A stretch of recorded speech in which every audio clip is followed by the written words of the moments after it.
We welcome you to the Home Depot SEC on CBS. This afternoon from Neyland Stadium in Knoxville, the Georgia Bulldogs come to town 4-1 for the year against the Volunteers of Tennessee, who are 2-3, and all three of those losses came after they held double-digit leads. Now, one of the great traditions in college football. This tradition dates back to Tennessee against Army in 1965. The Volunteers enter through the T, formed by the Pride of Southland Band.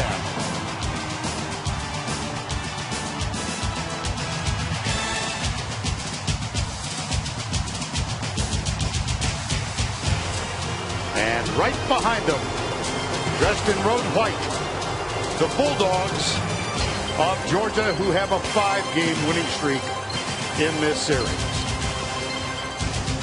Take a look at the current standings in the SEC East. Florida unblemished so far. They have a big game at Missouri tonight. Georgia off a humiliating loss last week, and Tennessee losing at home to Arkansas. They are 0-2 to start the SEC conference race. Hi once again, everybody. Vern Lundquist along with Gary Danielson. We welcome you back to Neyland Stadium. Both of these teams, Gary, with really tough losses last week. It takes a little of the luster off this game, but it's still so significant. Yeah, Vern, I don't know if we've done one quite like this before. I mean, we know how big every win is in this conference, especially for these teams that are picked to challenge for their divisions. But in this game, as big as a win could be, I think the devastation of a loss for either team is going to be more magnifying for them. I think this is a huge game. The loser, their season is going to be nearly over. Well, Georgia lost to Alabama at home last week. Mark Richt telling us earlier that despite an ineffective performance, Grayson Lambert will be his starting quarterback today. Now, what else do they need? It's interesting, Vern. You talk to both coaches. They have pretty similar messages to their team. For Georgia, Mark Richt says it's time to go back to basics. And when I think of basics for Georgia, I think of the tailback, and this year it's going to be Nick Chubb. He's the guy that's going to start the offense. It goes from there. That'll help the quarterback. That'll help the receivers. That will help the defense. It starts with the basics of running that football. Well, Tennessee under Butch Jones has to get over the hump. How do they do that today? Well, keeping with that theme, Butch Jones said it's the little things that we have to go back to. And what I think he means is the fundamentals of football. Catch the pass when you have the opportunity. Line up right. Tackle the guy in space. He says if we can do the basics, the fundamentals, he knows it's good enough to win this game. We will see. Well, what is the state of each of these teams? Let's check in with Allie LaForce. Vern and Gary, you nailed it. The football season is too short, and the competition, especially in the SEC, is too cutthroat to sulk over a loss. So that's why Tennessee head coach Butch Jones called the team meeting on Sunday. He wanted to reiterate to the team the positives that happened after the loss to Arkansas, make sure everyone was on the same page. The players even stayed after the meeting to make sure everyone knew this season is not over. For Georgia this week, it was business as usual. As Nick Chubb told me, you learn from it and you move on. Coach Rick's message to the team was there is no detail that is too small, and it is that attention to detail that will be all the difference for both teams today. Allie, thank you. If you were with us last week, you know that Allie LaForce got drenched during that heavy rainfall throughout. She's going to stay dry today. The forecast, 67 degrees, winds out of the north.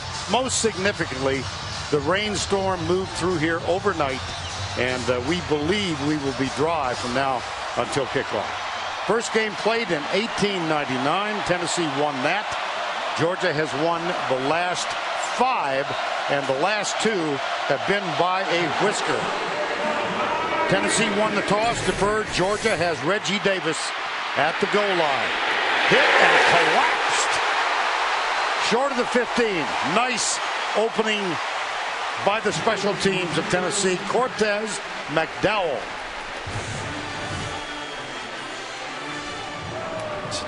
Tennessee knows that every play they make early is a measurement for how they'll finish the game. I think they need to just relax, not get too emotional in this football game. Think about fundamentals. That's number one. First down 10 Nick Chubb and Quavon Hicks are the running backs. Chubb going after his 14th straight game of 100 yards or more, and this is not a promising start.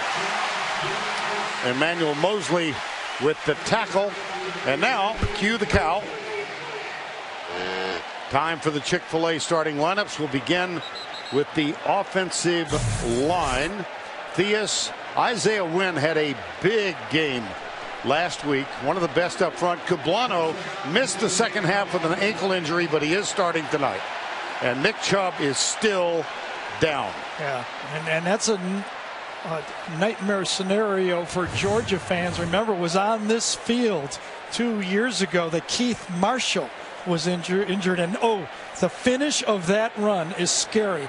It looked like he hyperextended his leg as he stuck. Watch him try to get it. Yep. Oh no, the left knee. Oh boy. You know, I say it all the time, Vern. These players lay their careers out on the line every play. Every play. That's a devastating looking replay.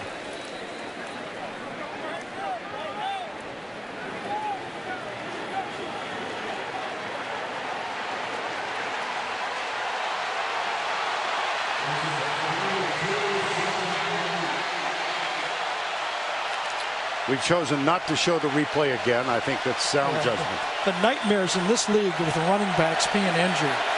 Gurley, Lattimore, and that injury right there for running backs.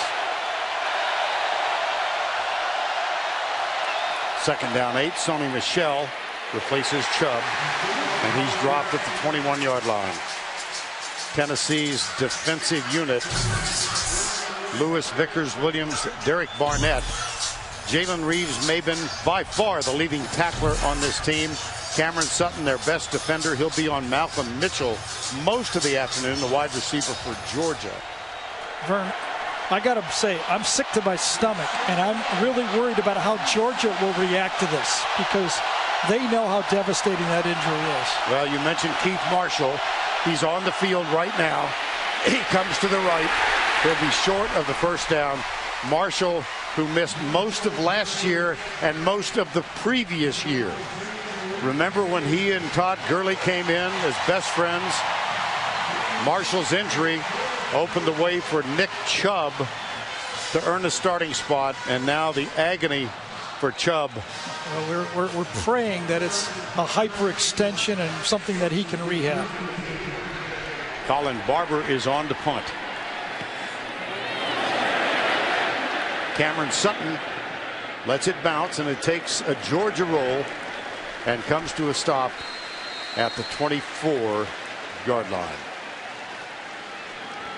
Well, all concern now with Nick Chubb as he is being attended to on the sideline. Georgia, Nick Chubb went down. Let's get in more information from Allie LaForce.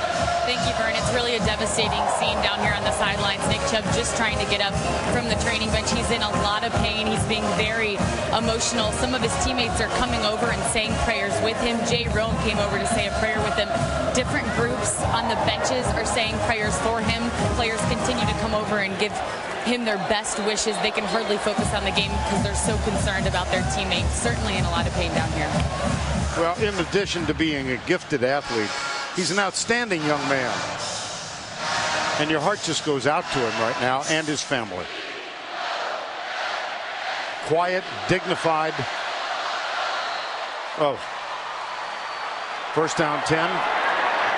Joshua Dobbs at quarterback. Four-man Georgia rush. They go right guard. Jalen Hurd, number 1. And a little yapping going on right away.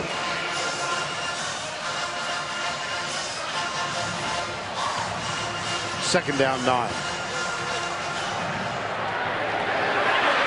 Flip left side, Jawan Jennings, and he's got a first down. Tennessee. Jennings, a freshman, came in as a high school quarterback and then was shifted out to wide receiver. That's a gain of 12. Chick-fil-A starting offensive lineups, and we'll hurry through this. Take a look at Thomas. He's moved out to right tackle, and that puts Matt Crowder, the reserve, in at center. Marquez North gets a start at wide receiver. Dobbs, nice defensive play. Oh, I think it's intercepted. Oh, really? I think Jake Gaines intercepted that. How Number about 51 that? Off the deflection. I thought it had hit the ground, obviously not. And what an irony. Joshua Dobbs and Jake Gaines were best friends when they were 5 years old and played football against each other. Great defensive play, and Gaines has got it. Look at that defensive play. I think it was Mauger, number 20, that made the play. And Jake Gaines, head up, gets the tipped ball. Gaines, in his first year here, he transferred to Georgia after UAB dropped football. And it all begins with JB and the quartet. With the NFL Today presented by Southwest Airlines, this is a relatively easy commute for Nance Sims and Tracy. Let's put some hope on the Nick Chubb story a little bit, because I saw Todd Gurley have a really great game. He had that devastating injury. You know, the hope is now that Nick Chubb will come back and be like Todd Gurley. Marshall, Sony Michel, and Brendan Douglas are the backups, and they'll go left side. This is Sony Michel, and he is met and driven back at the line of scrimmage. You know, Vern, in this 5-game losing streak by Tennessee, there's been a couple things that have stood out. They've been outrushed in every one of these games, and they've also lost the turnover, have not won the turnover battle in any of these 5. They start out with the turnover early in this game, not a good sign. Second down and 10.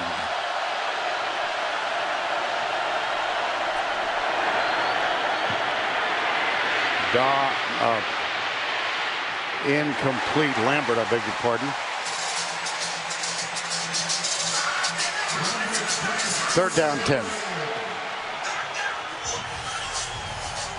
Well, you could assume this, I think, from the agonizing shots of Nick Chubb and the agony in which he found himself, but officially he is out of the game. Well, you know what? That means the basics have to change for Georgia in this football game.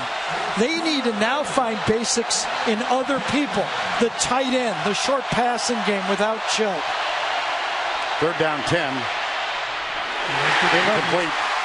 Intended for Keith Marshall. Georgia unable to capitalize on the turnover. They will punt. Yeah, it's tough to throw the ball against number 21 for Tennessee. Jalen Reeves-Maybin is one of the brightest football players and really a force all over the field, but in one-on-one coverage, he might be the best they have, picking up those backs out of the backfield.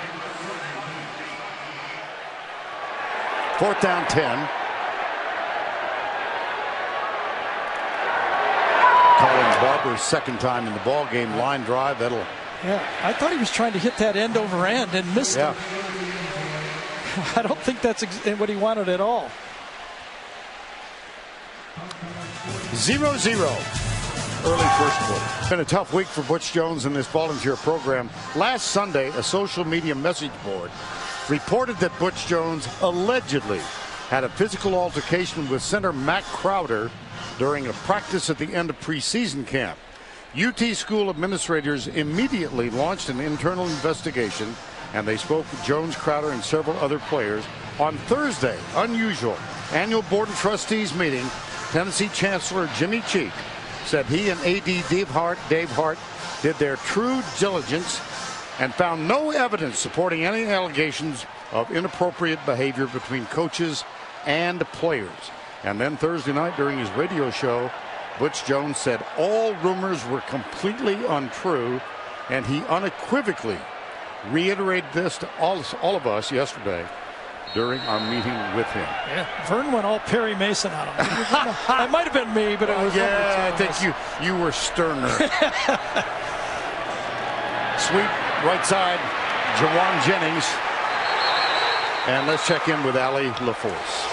Coach Rich came over to Nick Chubb and just stood by him and hugged him, and Nick put his head into the coach's shoulder, and they just shared a moment together. It was an emotional moment. Nick has a towel covering his head, but you could tell it meant a lot to both of them.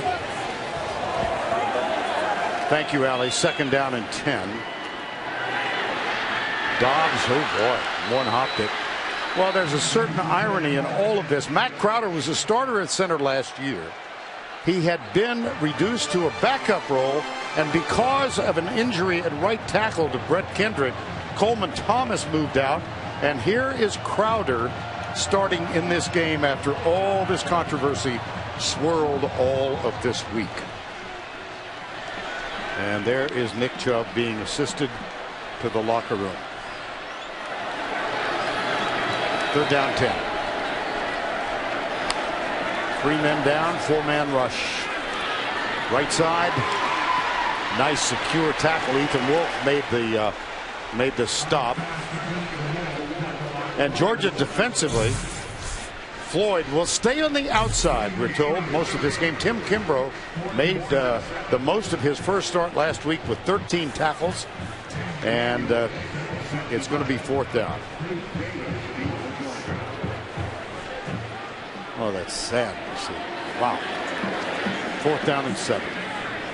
Trevor Daniel is having an all-conference, if not an all-American season, and he's going to let this one bounce. Does Reggie Davis, and it takes a superb Tennessee roll down at the 21-yard line. That's a 55-yard punt.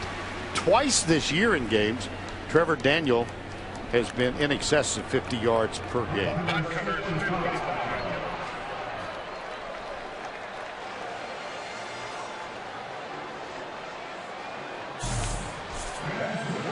Nick Chubb.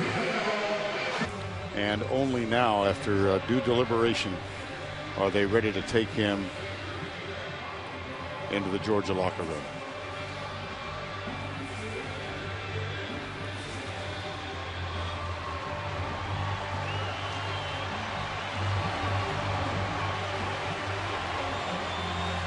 First down 10, no score. 10-14 remaining first quarter. And from the 21.5, Sony Michel, and he is a gifted player himself. Number 1. Lambert left side completes this one. He's now 1 of 3. Malcolm Mitchell, leading receiver for this Georgia team. I'll tell you a guy who's come through in the past for Georgia has been Brendan Douglas, number 22. He came through 2 years ago with the injuries to both Gurley and Marshall. Remember against Vandy, he had 84 yards. Missouri, I think he had a good game with the touchdown. Last year he's come through. He's one of those guys that can give you carries and pick up the blitz. Would not be surprised if we don't see him in this game. Michel is on there now. I don't think Sonny Michel can carry the ball with a type of attack that you do with Chubb, that many carries. He's more effective with about 10 to 15 touches. Well, at least that's been the pattern in the past. Right. Maybe today he has to step it up. And Chubb, of course, well in excess of 20 per game.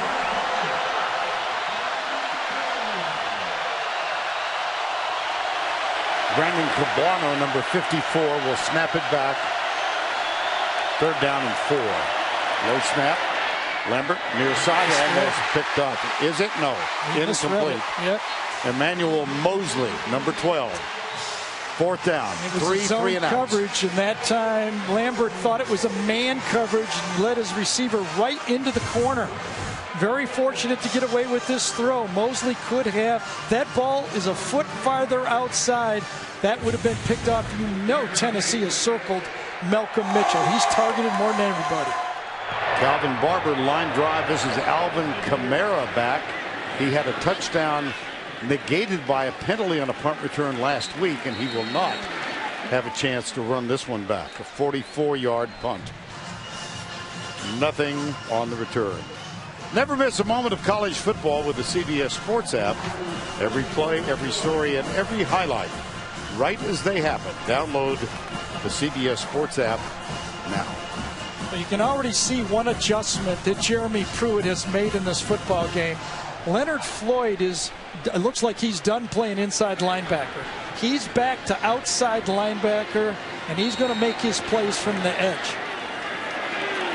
Jeremy Pruitt, the second year as the defensive coordinator for Georgia. Jalen Hurd, he can be a load. He's 6'4", 240. And that's a gain of 12. Well, he gained over 100 yards a year ago in this football game against Georgia. We saw him, what he did in the Florida game. He's one of those establishment runners. I know Tennessee knows they have to run the ball to win this game. And they'll try it at right guard this time. It's Jalen Hurd. He's a sophomore from Hendersonville. And a player down for Tennessee.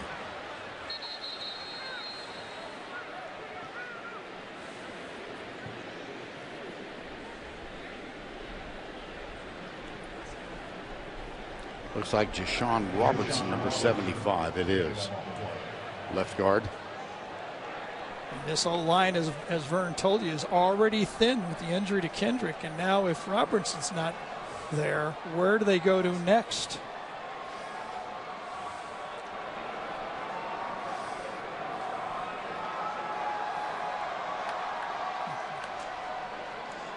Sophomore lineman from Nashville. We'll be right back. On the sideline, number 75. Take a look at it, Gary. Yeah, he's left guard. He pulls around, and number 17, Bellamy, is the guy that gets swung into him and hits him from behind. Second down and 9. Fake. Now they go deep. Man coverage. Contact interference. Yes. It was intended for Jawan Jennings, and Jonathan Abram, number 25, interfered. Well, they had almost a double wheel that time, faced the wide screen, and it was well defended, but a bit of a panic at the end of the play by Abrams. All he needs to do in that situation is look at the defender and give the official the opportunity not to throw the flag. When you just run through them like that, they're going to throw it every time. Defense, 15-yard penalty. First down. You have to have some slyness in that situation. You know you're invulnerable.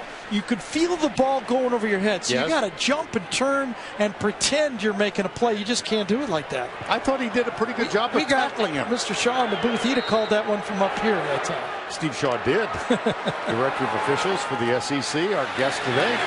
And around the corner goes Jalen Hurd, number 1. Well, the feeling is by Tennessee that it's going to be tough to get wide on this speed defense that Georgia has. They've got great linebackers, outside linebackers. The thought is, can they run at them? Well, we've got the substitution in the line. That's Jeremy Pruitt. Dylan Wiseman has moved over to that Jashawn Robertson spot. And Jack Jones, a freshman, is in the offensive line. Here's a little dump off to the left side, and Alvin Kamara. That's going to be downed at. They'll spot it at the 36. Well, Georgia's getting a little taste of their own medicine here. You know, Georgia has been, the last few years under Mark Richt and Mike Bobo, one of the better screening teams in the SEC. And that was a well-developed screen right there. Could have gotten more yards, but Timmy Kimbrough ran that thing down. Third down 2. Dobbs. He can hurt you with his feet. First down, out of bounds inside the 30. Well, it's almost an understatement, Vern. I mean, Dobbs being able to hurt you with his feet. We've seen it. The problem for Joshua Dobbs is getting that passing game going. I mean, for this 5 games, think about this, in 5 games, Tennessee's only thrown the ball for 732 yards. That's pedestrian. Ooh, I like that. Quarterback draw, Dobbs. Nifty little move at the 15-yard line. Look at this. Down at the 1. And it was the freshman Jack Jones, number 66. Well, again, it's an understatement. When you're on the field looking at Josh Dobbs, he's much bigger than you think, and he runs through 3 tackles that time. And Tennessee's style is to go hurry up in this instance. Now, they substituted, so it will allow Georgia to bring a player in. And, of course, one look, maybe a peek from the replay booth, whether that ball's in the end zone or not. Elbow down. No, that's a good call. That was not a touchdown. That ball is just short. And I think it's inside the 1 yard line. And in my mind, from where I'm at, it's spotted perfectly. Should he be needed, our replay official is Doyle Jackson. Visited the booth, and I wished him a very quiet afternoon. It seems like I'm already doing that job. As fast. I wonder if I could double dip, you know. 6:43 to go, opening quarter. Well, that is not a good sign. Remember, we said review, the ruling on the field is confirmed. First down. Remember, we let off the theme of what Mark Richt wanted from his team, back to basics, and not tackling the quarterback cannot be a good sign. I still think kind of the breath has been taken away from this Georgia football team a bit. They need to find their footing with a couple good plays here, because if I feel it, they have to feel it. Magnified by 10. First down and goal. Jalen Hurd is the running back. Oh, boy. Fumble! Here we go. It's Leonard Floyd. And he's got no one behind him. Here goes Floyd. Now here comes the chase. No flags. Touchdown, Georgia. He almost did not get there. I think that was Dobbs chasing him down the whole field and almost made the play. For us old viewers, it was almost a Leon Lett. Dallas Cowboys. The play was blown up, and that had to be a Tennessee fan right there. 96 yards. And Leonard Floyd is gassed. Marshall Morgan with the extra point. Fatone Bauta is the holder.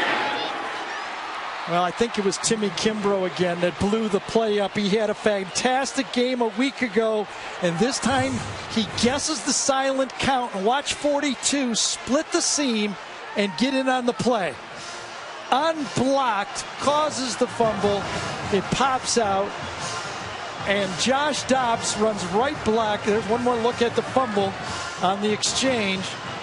It pops out, and Dobbs almost saves this thing. Jake Gaines tries to get the block. He avoids Jake Gaines' block, and Floyd is running out of gas and does not feel Dobbs behind him. Almost a disaster. Well, he just did cross the plane. How quickly things can turn. The only thing I can say for Tennessee, Vern, is this may be good news, not taking the lead early in the game. Because they've not handled the lead well at all, as you documented.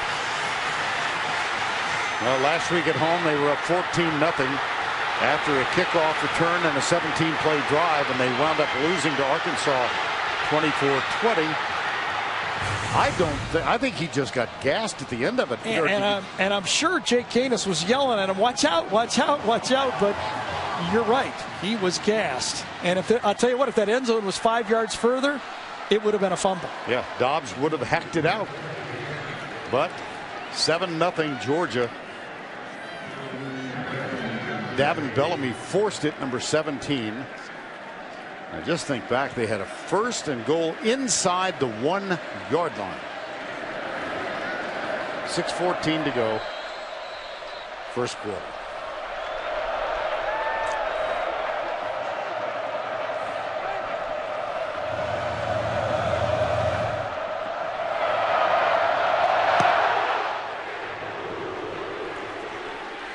It will be returned. Evan Berry, who's got 2 returns for touchdowns on kickoffs this year. This time out to the 33-yard line. Tomorrow morning at 9 Eastern on CBS Sports Network, our crew breaks down everything you need to know about Week 5 of NFL football on that other pregame show only on the 24-hour home of CBS Sports. Well, let's check in with Allie on Nick Chubb. Nick Chubb has actually got back on the cart. He's leaving the x-ray room, so he's getting x-rays done. He has his left knee in a big knee brace. I haven't heard the results of the x-rays yet, but they're taking him back into the Georgia locker room now. He's still shaking his head in denial and in so much pain. It's hard to watch down here, guys. All right, Allie, thank you. On first down, here's a carry out by Jalen Hurd to the 35-yard line. There's Floyd. I think he deserves a rest. I think so. Second down 4. Dobbs left side. Caught by Preston Williams, a freshman, true freshman. Tackle made by Malcolm Parrish. First down. It's again the absence of the deep passing game for Tennessee. Their leading wide receiver has 117 yards. That's Preston Williams, a freshman. 98 of those 117 was against Winston Carolina. They do not have a breakout receiver on this team. Well, how about these passing struggles of the quarterback, Joshua Dobbs? We saw how well he was running the ball, but the passing game has been a little bit of everything.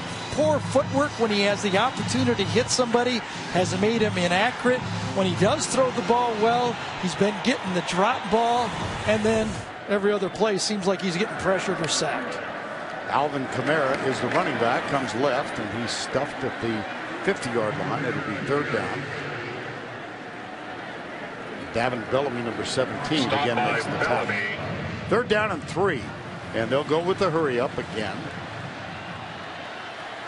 You know, the replay last time kept them from going with the hurry up on the 1st and goal, and allowed Georgia to set up their defense and attack that play. Josh Smith, top of the screen, wide right. Blitz from the corner. Dobbs, screen pass. Perfect. Alvin Kamara. First down. Well, that's the second screen pass of this game. Both of them have been very effective. The first one got him a first down. This one got him a big play. Mike DeBoard has been probing this defense and moving the chains type offense, using the quarterback on the runs and the screen passes so far in the game. Mike DeBoard is the offensive coordinator. John Atkins, number 97, limped off the field, and I don't think that Georgia had the right defense on there. You just saw a picture of Mike DeBoard. He was in the coach's booth 3 hours before kickoff, making occasional notes, but he was alone with his thoughts and his notes for a long, long time. Looks like Georgia has got Floyd back on the field. He's right there. Quarterback draw again. Dobbs to the 20. I wonder if Jeremy Pruitt is going to start attacking Joshua Dobbs. There's really no receiver that really scares him as a unit, and dropping back and allow Dobbs to pick his spot and have the screen passes has hurt Georgia so far. Not been able to get the pass rush from Jenkins and Floyd from the edge. Well, Pig Howard, leading receiver last 2 years, dismissed from the team earlier this week. Here's the attempt to get the first down left side. It's Jalen Hurd. And appears to have it. And now the Verizon Red Zone offensive stats, 16 of 27 touchdowns. It's not particularly outstanding.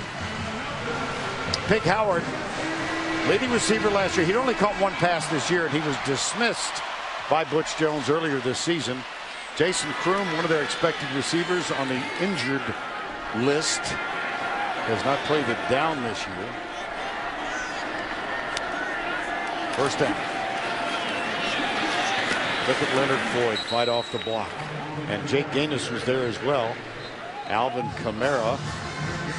Well, there have been a lot of talk about transfers in college football, and usually we focus in on the quarterback. But there's a transfer right there that has really helped Georgia. He is the quarterback of the defense and pretty darn athletic. He is a very valuable member of this Georgia defense. Mentioned that he transferred because UAB dropped football. He played there 3 years. Here's Dobbs in the end zone. Jawan Jennings incomplete.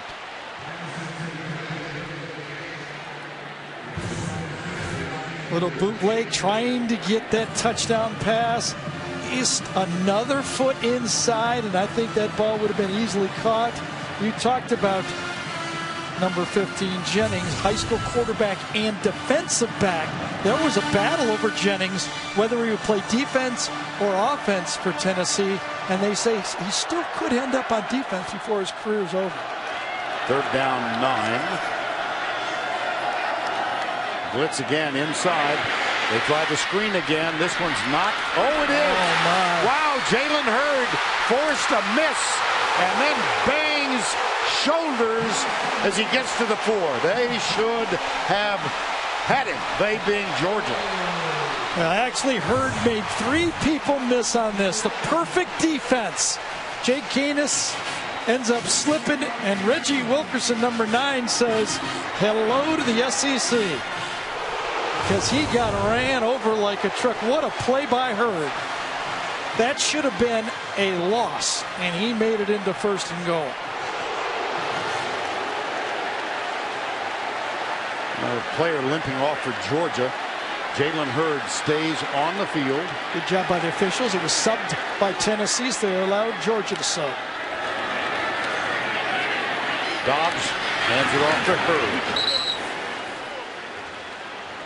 Jake Gaines with the pass. Excuse me, Vern. Remember, on the screen pass, Hurd had already made 3 guys miss, and the last guy got the helmet right to the chin. I do think, by the way, that's something college football needs to look at, is the running back lowering his helmet as a weapon. My idea is when he does that, the play stops right there. There should be no forward progress. Alvin Kamara is the running back. Dobbs lobs it in the end zone, and that should have been caught by Preston Williams. It was Rico McGraw, number 36, who got an arm in there. 3rd and goal. He only used one hand, and the other one was trying to hold down McGraw. Both players tangled up. I actually think that's a good no call. 13th play of the drive coming up now, as Tennessee tries to notch this one at 7-all. What does Pruitt do for Georgia? Time is called. Does he trust his front 4, or does he bring the house? Sideline warning on the Georgia bench. That is their first warning. I can tell you what the MO and the scouting report is for Alabama. Yes. Where Jeremy Pruitt learned his game. In this situation, they come after the quarterback. They come off of the slot, and they force the quarterback to throw quickly. That would mean that coming off the slot is going to be someone to get in the quarterback's face right from there. Let's see if they do it. Yes, they do. Yes. Catch. No. Ethan Wolf, the tight end. Well, the scouting report was on. It's hard to get rid of those habits. What you learn. It's one-on-one. They're daring you to throw the ball.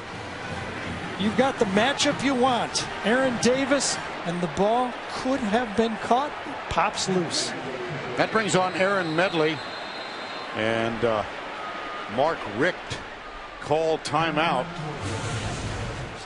That's the 2nd time. Well, they had 12 guys on the field. That's why he did it. That is their 2nd charge timeout. This will be a 30-second. 7-0, 1:43 to go. 1st quarter.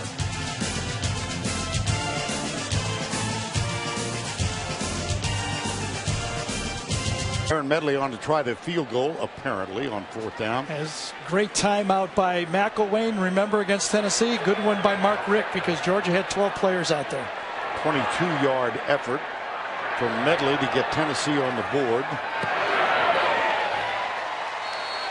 which he has done. Recall that Medley at Florida was just that far wide right with a 55-yard game-winning effort. Well, it's been all Tennessee. I mean, all the yards, 15 yards of total offense, and it's been all the offense Tennessee's ways, but those turnovers will kill you. Well, Butch Jones is upset with someone. He chooses side judge Anthony Jeffries to listen to him. And the background, you hear Rocky Top. I love when the official listens. It's like getting pulled over by a state trooper. He listens and hands you the ticket. Right? I apologize for having to do this. That's right. But yes, sir. Yes, sir. Yes, sir. Well, on average, they play Rocky Top 38 times per game. And let's check in with Allie LaForce. Thank you, Vern. There's been an outpouring of support on Twitter, especially from former running backs who have had knee surgery. Todd Gurley is one of them. He tweeted out prayers for my boy Chubb. Then we got a tweet from Marcus Lattimore, a guy who ended up retiring because of the injury. He said, praying for a clear conscience for the great Nick Chubb. The support continues to come. All right, Allie, thank you. I continue to say, boy, this is a tough sport. When these players put their careers and sometimes even their lives on the line every time they play. You have to salute them and respect them. That goes to the end zone. Will come out to the 25-yard line. 7-3 with 99 seconds to go in the first. Georgia Vern has only had 9 plays basically here in the first quarter. They've gone into a bit of a shock. You know the game plan was going to be to feature Chubb. Now Brian Schottenheimer has to find something different. I don't think they wanted to come into this game, Brian Schottenheimer, relying on Grayson Lambert to win him the game. And I think now he's got to think, I got to make him more the focal point of my offense. Open the spread, Lambert. Crossing pattern should have been intercepted. Malik Foreman, number 13, the nickelback. Lambert is now 1 of 5. Well, you talk about a lack of communication here. Grayson Lambert and the receiver. Whoa. Terry Godwin was the player that Bryce Ramsey threw the interception to for the pick 6, and there was talk about Godwin and Ramsey not being on the same page on that play. Well, on that play, Godwin and Lambert were definitely not on the same page. Second down 10.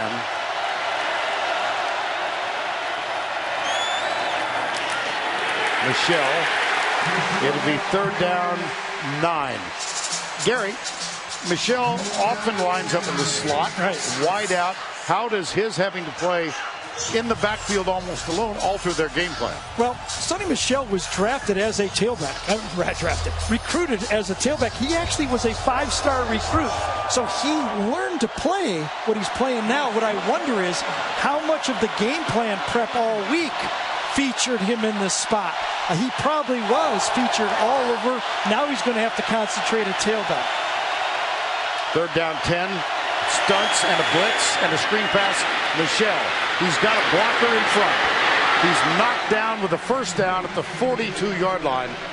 That is the first down for Georgia in the ball game. Well, everybody has their tells, and there's no doubt about Georgia. When they get in trouble and they're not moving the ball, for the 10 years I've been in this league, and Mark Richt obviously has been the quarterback, the center of this offense as the head coach, as you see him talking to Terry Godwin there about that route, is they love the screen pass, and they featured it right there. Gain of 18, a first down, 7-3. Georgia still leads. And here's Michel shifting, bounces out. How about that for an evasive play? Downfield block. He's finally tackled at the 27-yard line. Like we talked about, it has been Georgia's running attack that has given Tennessee problems. Oh, great block inside by Glenn Welch, number 46 on that play. 48 on that play inside. Came off on one player to the next player and got it to the second level that Michel showed you. Well, how he can pick and dance through those openings. At the end of the first quarter, Georgia leads at 7-3. We'll return to Knoxville after these messages and a word from your local station. Back to the Home Depot SEC on CBS. We begin the second quarter at Neyland Stadium in Knoxville. Vern Lundquist, Gary Danielson, Allie LaForce, the rest of our SEC on CBS crew. Sony Michel, the deep back in the eye on 1st down and 10. Play fake. Lambert, deep right side. Guy's got a stride. Malcolm Mitchell. He's got touchdown. Yes, indeed. Over Cameron Sutton. The matchup was going to be Sutton on Malcolm Mitchell wherever he went. Their best cover guy against Georgia's really only receiver so far. A battle, and Malcolm Mitchell wins it. I think Malcolm Mitchell was the best player on Georgia field last week, and he showed it again. Perfect throw from Grayson Lambert. I was about ready to say on our on-camera that the Georgia passing game has been in disarray with a lack of communication. So you know what you do? You go back to the go-to guy. There you go. And Mitchell came through. Senior Malcolm Mitchell. That's his 24th catch of the year. And here is Marshall Morgan with the extra point. Mitchell with the touchdown. Senior from Valdosta. Tennessee had their opportunities, Vern. Remember, it started out with an opportunity for an interception, dropped. Then, when the opportunity came to Georgia, Malcolm Mitchell didn't drop it. Comes Oprah Winfrey plus Jack Black and Jessica Chastain. All this week, only CBS.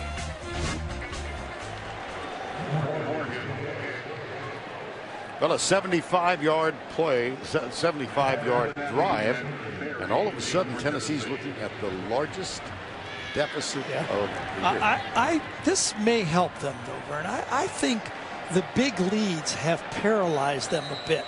They've lost their aggressiveness on offense. Now, you never want to be behind. I get it.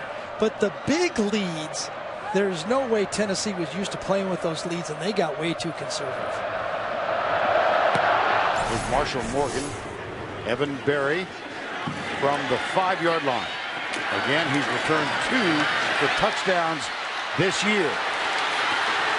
And a nice return here by the younger brother of Eric Berry and the son of James, a big running back here back in the 70s and 80s. Well, we were about to talk about Georgia getting a second win. Have they ever? Yeah. 3 big plays on the last drive, and Tennessee did not make the big play. I think now, if I was coaching either one of these teams, I would challenge my offensive line. Tennessee's offensive line had then started out the game better than Georgia. Georgia needs their offensive line without Chubb to step up. He needs to challenge that offensive line and say, I don't care who we got back there. We run the ball at Georgia. We'll make it easy for you. We'll screen. We'll find some players. Just worry about doing your job. Took the wind out of them, but I think they may have it back now. Here's Dobbs. He's got Wolf open down the middle at the 50, and he falls down at the 48-yard line. And that was great touch on this throw by Dobbs. Had plenty of time to throw this ball, and watch that opening right there in this zone defense that was pretty sloppy that time. Jack Danis did not get enough depth and made a pretty easy throw. They'll run it this time. Jalen Hurd. And let's go to Adam Zucker in our New York studio for this Advocare update.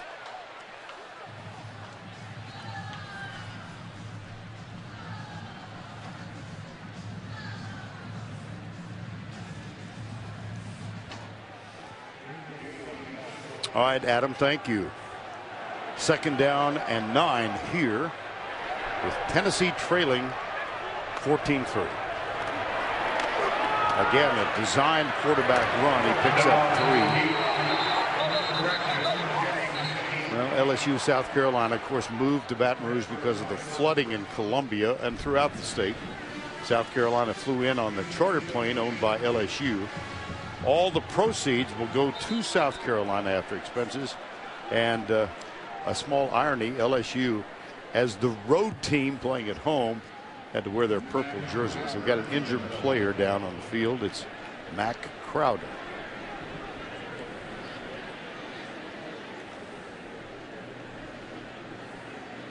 Well, already Coleman Thomas has moved out to right tackle. Jashawn Robertson was injured earlier.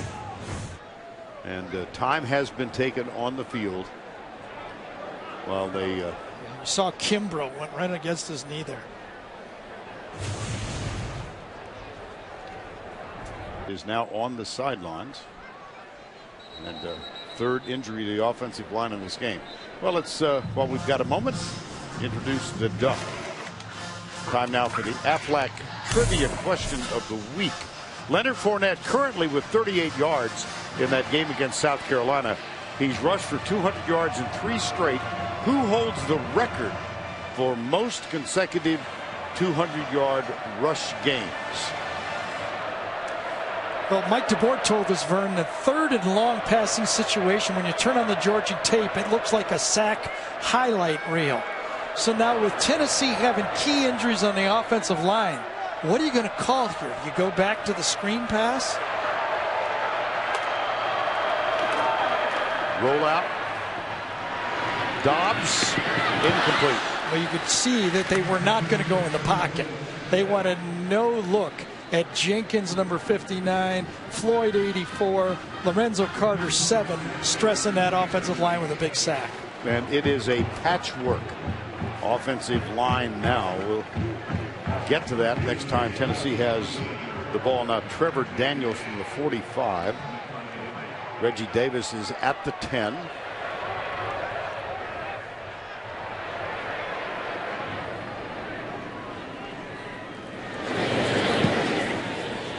High, fair catch, called for and taken at the 8-yard line.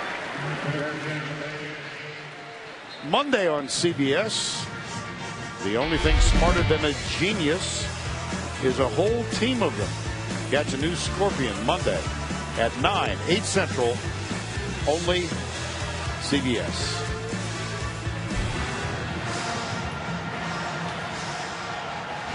If you joined us late on the first offensive play of the game, Nick Chubb, the outstanding Georgia running back, injured a knee, taken to the locker room. And Tennessee is crowding the line of scrimmage and just begging Georgia to throw the ball again. This is Michelle. Nice effort out near the 14-yard line. Sony Michel.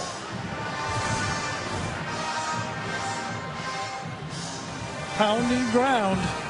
Everybody find a body. The offensive line, you could see Isaiah Wynn, as Vern told you, might be graded out the best against Alabama a week ago. They're all just pushing and shoving, and that is a good first down play right there. Sure enough, gain of 6, second down and 4. Backs in the eye on second down. Michelle. Wiggle at the line of scrimmage. This will be close. Let's see if we can spot this. Just short of the 18.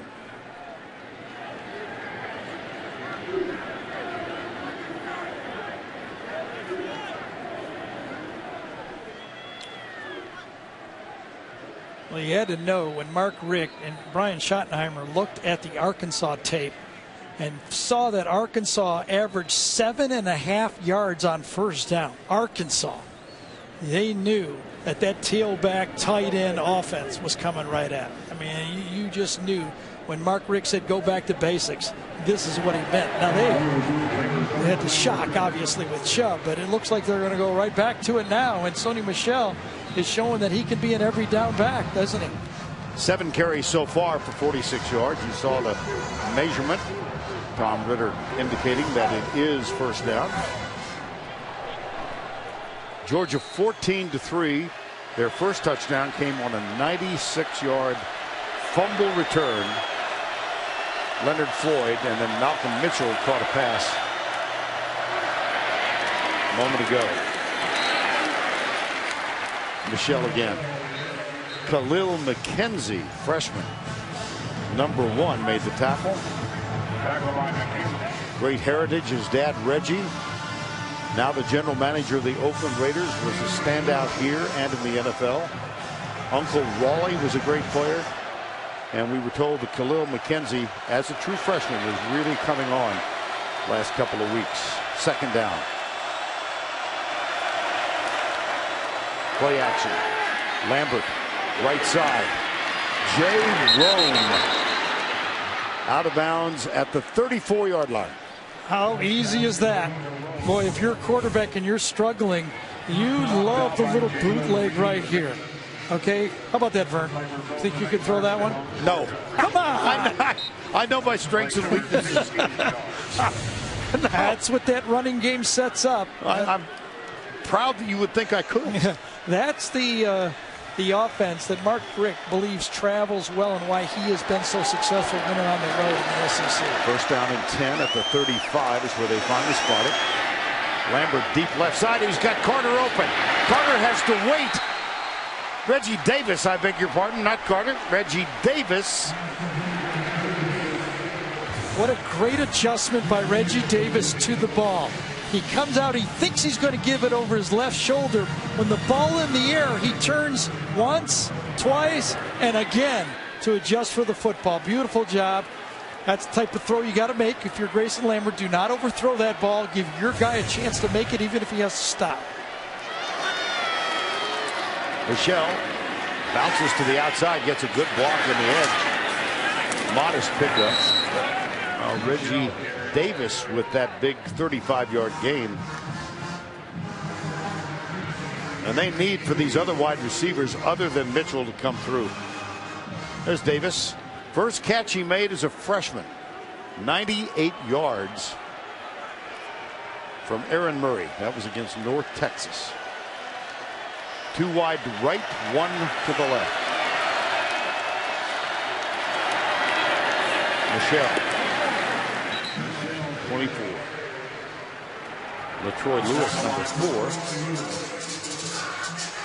Well, you can understand why Georgia doesn't want to give up on the running game even without Chubb. I mean, that's what they do. That's what they came here. In the last 3 games, believe it or not, Georgia has rushed against Tennessee for 274, 238, and 289 yards against Tennessee. Lambert from the spread on 3rd down and 4. Mitchell wide right. Little bump and run. He comes inside. They go deep in the corner. Diving try. Terry Godwin not there. Malik Foreman, the nickelback, was defending. I think this is great use of Godwin. This time there's not a lot of read in this route. He's a 5-star player, extremely gifted, but he's making mental mistakes. This time you put him on a fade, you put the ball up there where either he can get it or no one can get it. Good call, good coverage, but an opportunity for a touchdown. This is a 41-yard attempt. Marshall Morgan, as you saw, 5 of 7 for the year.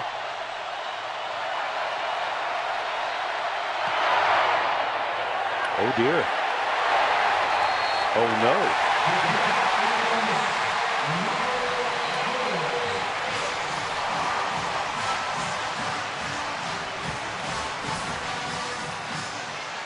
So it remains 14-3 as Morgan misfires from 41 yards out.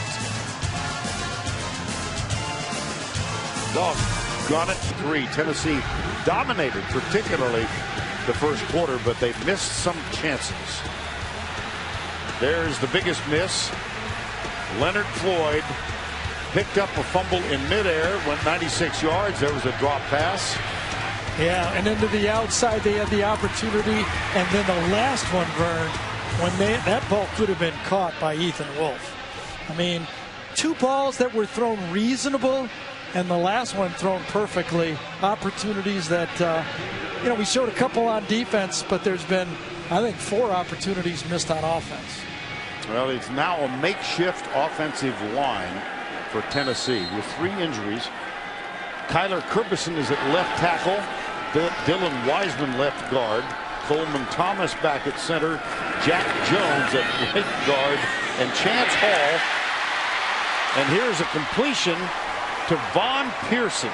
Yeah, that's the second ball in the middle of this defense, wide open. One to Ethan Wolf, and now to Von Pearson, number 9.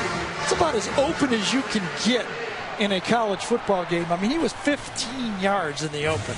Has to be a breakdown in that Georgia defensive zone. And that's a gain of 19 and a first down at the 43. Here comes the corner blitz. McCraw. Oh boy. Just behind Jalen Hurd. Well, the guy that they circle, Leonard Floyd, coming off the edge, number 84, matched up against the tight end Wolf. Turned out, and then you got the new player on the field. Chance Hall says, all right, I'll take on the potential NFL player. Did a great job. Dobbs double clutched. Comes near side. Down the sidelines. That's Josh Malone.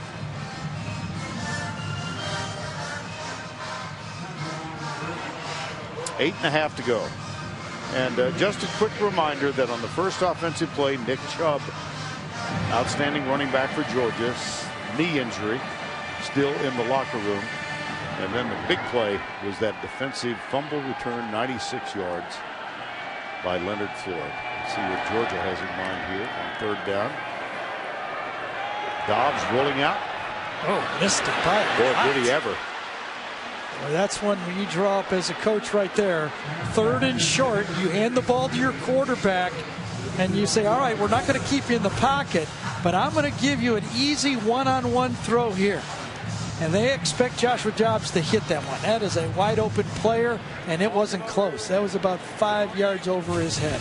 That's that inconsistency that Joshua Dobbs needs to bring to the quarterback position and why they're struggling not being an effective passing team. Trevor Daniel on the punt. Fair catch called for and taken at the 8. So second time in succession that Daniel has found Davis inside the 10. Now Dobbs frustrated, understandably. It's strong with what a needed win that was for him and for Texas. And to see those players hoisting him up, throwing him up in the air, was pretty joyous. The more you know about college football, the less you know. I always go on these radio shows now. Yes. You know what I say? I go, I don't know anything, but you can't find a guest that knows anything more about me. I'll tell you. Because nobody knows. I'm telling you. That committee could just stay home. Because they don't know anything either. I'm telling you that right now. We'll get to that before the day is over. I promise you. There's no way anybody knows from watching tape what team's better than the other team. I'll bet your salary. Yeah, you'll bet mine. I knew that. First down and 10. Backs in the eye. Beat Michelle. Oh, look at him. Wow. Took 3 men to get him down at the 12-yard line. You know, we talked about that Arkansas was so successful against this Tennessee team, but there was some good, Vern. Coming into that game, Arkansas had only punted 7 times in the season, and Tennessee had punt 5 times. The problem was they wore down as the game went on. Drives late in the second half, they dominated, had 75, 80, and 80-yard drives. This is Blazevich who goes to the right side. Nice move. Watch out, Michelle. Nice stiff arm. Out near the 50. Watch out. He gets a great block. He does fumble out of bounds. But what a run, Sony Michelle. Can't do any better than that, can you? You cannot run the ball any better. Great blocking up front. Give him a crease. Just a crease is all you need. Make someone miss the line of scrimmage. This time it was Ladero McNeil, number 33, the safety. Make one guy miss, and then you make everybody else miss. What? This is why they say, when you talk to the staff, they say Sony Michelle is our best football player. Nick Chubb may be our best tailback, but Sony Michelle's our best football player. And boy, has he stepped up in this game. I didn't know if he could do this. Be the featured back. He already has 12 rushing attempts, and he's gone for over 100 yards. That was a 66-yarder. Now late substitutions defensively for Tennessee. And Keith Marshall's on. Going to give Michelle a bit of a break here. Malik Foreman, number 13, got a face. He just got a stiff arm, too, on that one. It was a juke and a stiff arm and a start and a stop. He brought about everything in that one because I'll tell you, the Daryl McNeil, number 33, was right in the hole. This play should have been stopped, but watch this. Here's the stiff arm. Right there. Shakes him off. Close to the face. I got to tell you now, if you get a juke and a start and a stop and a stiff arm and they all in one. In one play, need to stop. That qualifies as excellent. Here's Keith Marshall. Oh, what might have been for Keith Marshall. Came in with Todd Gurley. roommates, best friends. You know, he struggled with other injuries. That's usually what happens, too. When you hurt your knee, then everything else starts to hurt as you compensate for it. It usually takes 2 years to get over these injuries. So we're still going to, you know, hold out hope that Keith Marshall can come back and find that spectacular speed and burst that he once had. 2nd down 6. Malcolm Mitchell is bottom of the screen, guarded by Cam Sutton. That's best on best. Toss. Marshall turns the corner. Oh, boy, that looked reminiscent, didn't it? Sure did, but boy, that was close to being a breakout. Yes, it was. Just the edge tackle that time by Brian Randolph, number 37. If he doesn't make this play, and it was close, Marshall's going to just scamper right into the end zone. And the Verizon Red Zone stats, you see 13 touchdowns in 20 trips inside the 20. 3rd down 3. Mosley is on Mitchell now, far side. 3rd and 3. Grayson Lambert. Motion. Yeah, but I think Reggie Davis, 81, was moving at the same time. That it could be offsetting, but I think 81 is moving. Number 26. Well, everybody's moving then. 5-yard penalty. Remains 3rd down. Yep. Well, Malcolm Mitchell got his number called. Yeah. Well, he's got a touchdown, but I will say this.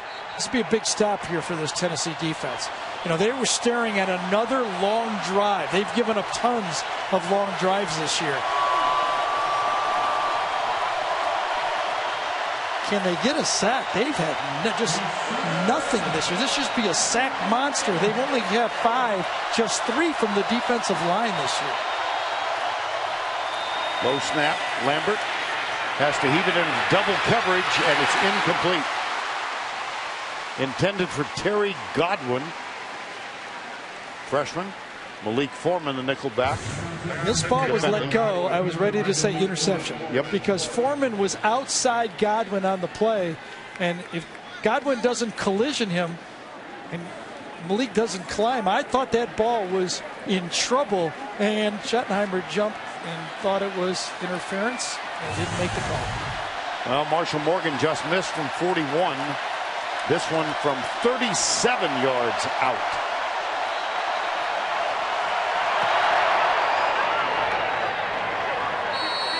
Right down the pipe. How did Brian Randolph miss that? Number 37 came almost free. Mark Richt's team extends the lead over Butch Jones and the Volunteers from now. And let's take a look at Brian Randolph coming through and almost getting I thought he was going to get this. He skips through from the second level. He's right there. Watch him skip through at the snap. Nobody touches him, and I thought he had it. But it went right over his outstretched hands. Good height by Morgan, or that thing would have been swatted. It is cleanly kicked, and the lead is 17-3. Yeah, everything had to be clean there for Georgia. It had to be a good snap, hold, and kick, and everything was perfect. Otherwise, that would have been rejected. And, of course, Georgia did have a punt block last week against Alabama, one of the pivotal plays in that game. Here's Morgan, and this one will go through the end zone. And let's cue the duck, the Aflac trivia question. And if you got this one right, get on a plane, go to Hollywood, and introduce yourself to Alex Trebek. Leonard Fournette has rushed for over 200 yards, 3 straight. Who holds the record? Well, you might guess the first 2. Marcus Allen and Barry Sanders. If you said Jamario Thomas, ding, ding, ding, ding, ding. No, if you said Jamario Thomas, you were Googling, which is not fair. That's right. I mean, you can't even do these anymore. I don't even like to ask anybody anything. North Texas State. 1st down and 10. On 1st down, Alvin Kamara. Leonard Floyd made the tackle. Well, it's 17-3 here, 4:35 to go first half.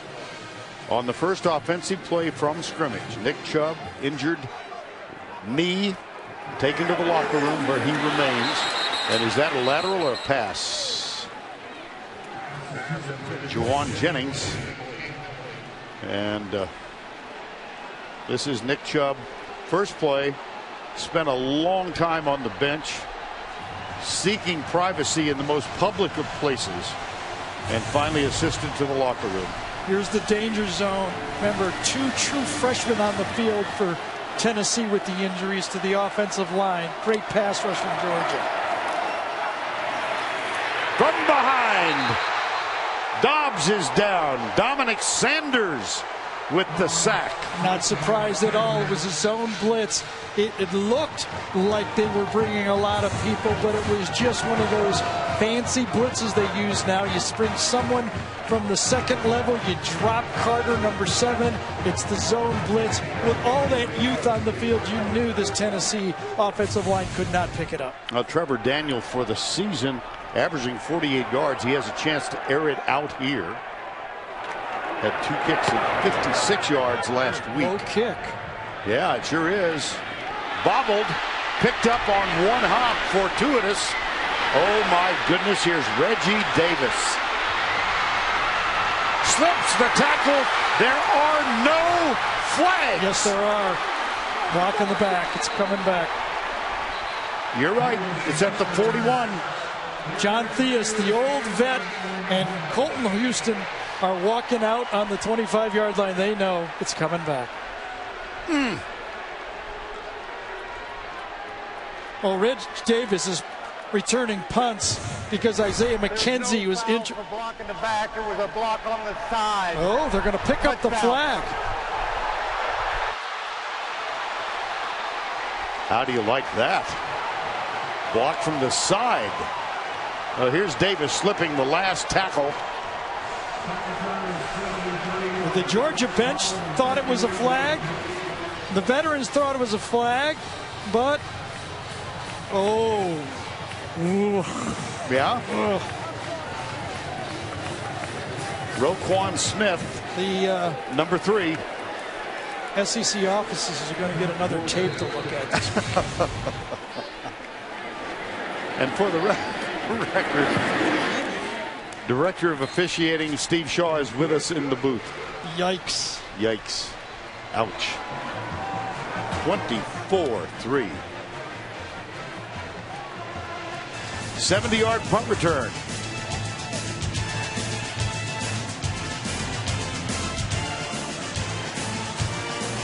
Butch Jones prowling the sidelines, 24-3 now. I'll tell you, there's a little irony here, Vern. Number 3, Roquan Smith, is the fellow that had the block in the side or in the back, however you want to call it. He was the one that busted the block punt assignment against Alabama. And he comes back and could have been called or not called on that punt return. Here is the kickoff. It'll be Evan Berry. Knocked out of bounds by Marshall Morgan. And another look at the block by Roquan Smith. Yeah, right number here. 3. Oh, excuse me. It's right there. See if he doesn't get McDaniel in the back and impede him. Yes, I think that's a clear penalty and should have been called. That's a big play. See, you know, on a 5-yard gain, I don't have a big problem with it. But on a 75-yard punt return, that's a big call. And that's a tough one. That's a tough one for Tennessee. And especially with Tennessee now trying to climb out of a 21-point hole with 3:16 to go.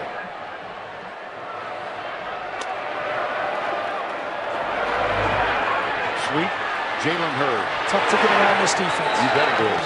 Tim Kimbrough mentioned he had an outstanding game despite the loss last Saturday, and there's Floyd also part of it. You know, the best way is to run right at this defense. That time, Devin Bellamy, number 17, forces it wide, and Kimbrough chases it down.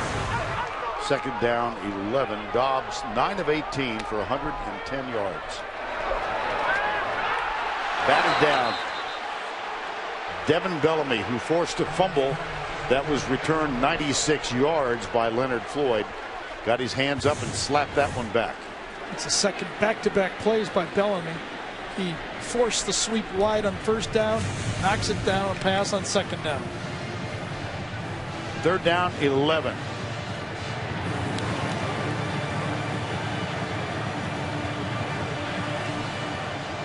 We're going to get that zone blitz look again. You can almost guess it. Who's going to come and who's going to drop back? Yeah, let's watch. Delayed blitz. Right side, caught. Good block. Jalen Hurd, but it's going to be far short of a 1st down. Aaron Davis, number 35, was the first man there. Dare go for it? Yeah, it looks like they will. 2:35 to go, clock running.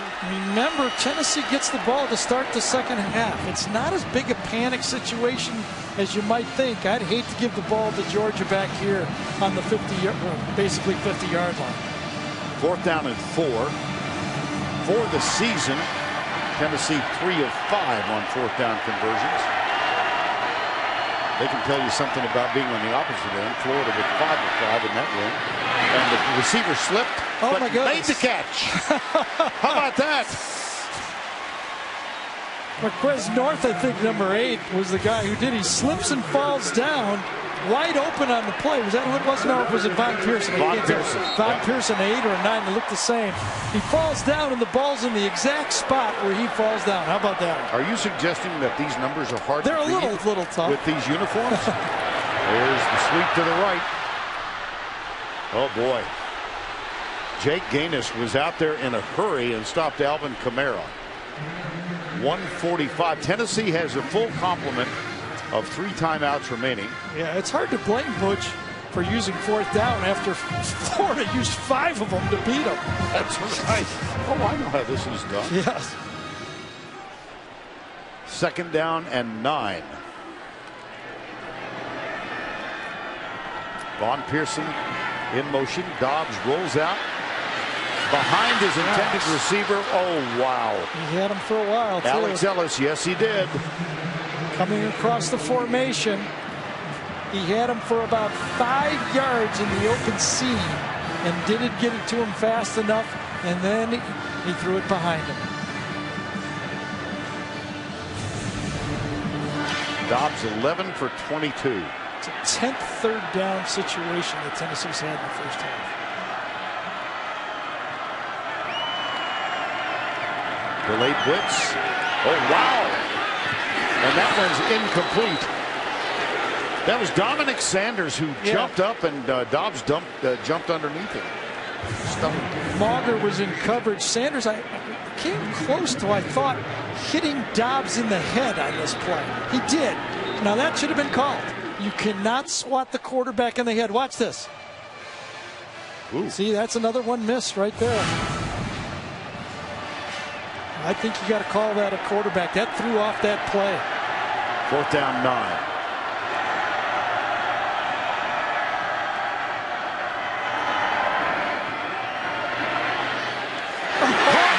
At the 25, Josh Smith, touchdown, Tennessee.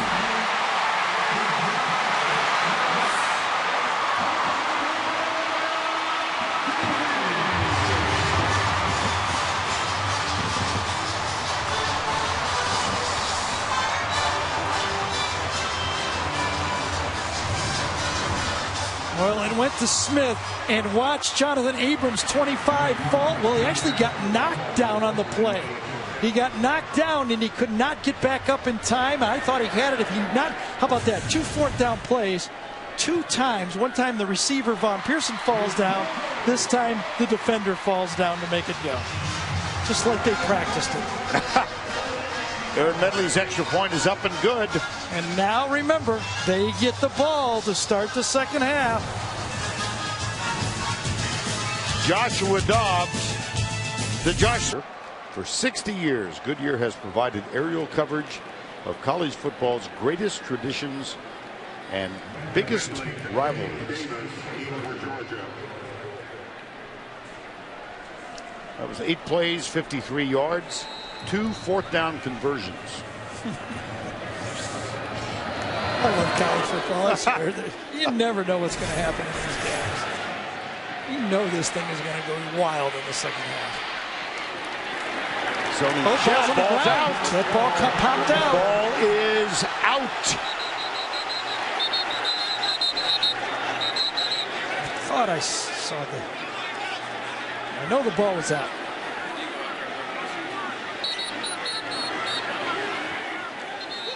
Well, the wrestling match continues at the bottom of the scrum. It's nobody's ball until the official gets there. That's right. That's the rules. Okay.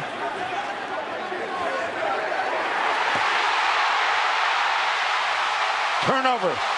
Holy cow. 1 second, it's 24-3. You got to stop. 2 4th down stops. Ball comes out. Right before he gets to the ground, it's on the back of somebody, and all of a sudden it pops to the Tennessee player.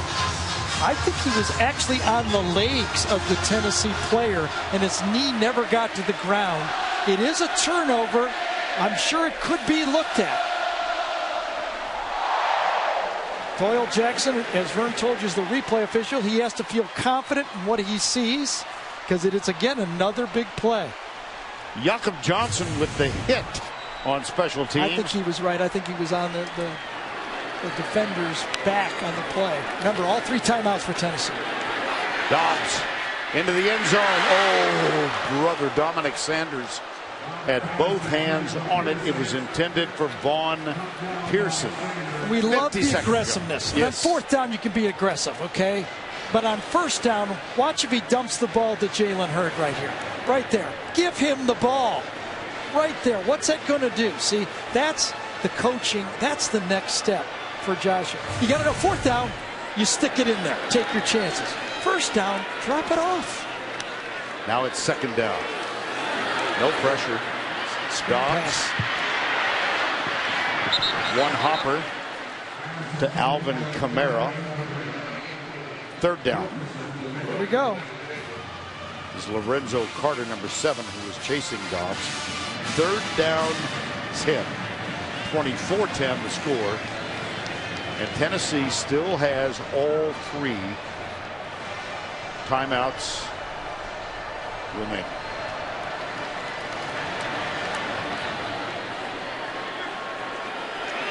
Malone and Smith, top of the screen.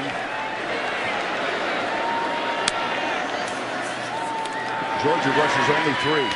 Left side. Got it! Josh Malone fights. It'll be 1st and goal. Well, how about the Tennessee wide receivers? We did them against Florida. They only had 2 catches as wide receivers for 7 yards. Came into this game with only 1 touchdown from a wide receiver against a Power 5 conference. Already in this game, Josh Smith has 1, and what a job by Josh Malone. 1st down goal, 23 yards on that play. Toss. Hurd knocked out of bounds by Jake Gaines. No hurry, plenty of time. As Vern told you, they got all 3 timeouts. They run the option. Perfectly played assignment football by Gaines. Any play in the playbook is available to Tennessee. 2nd down goal.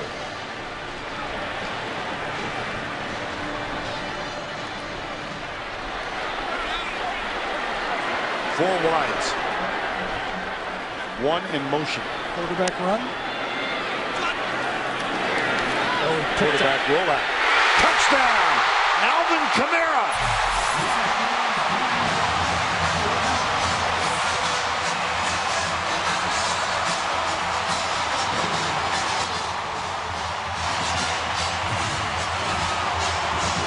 To the outside.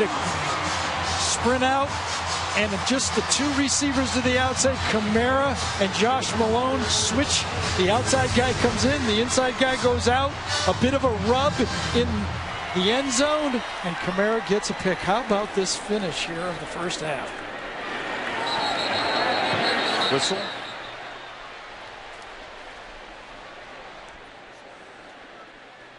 Snap infraction, number 59. Offense, 5-yard penalty. We'll still have the try.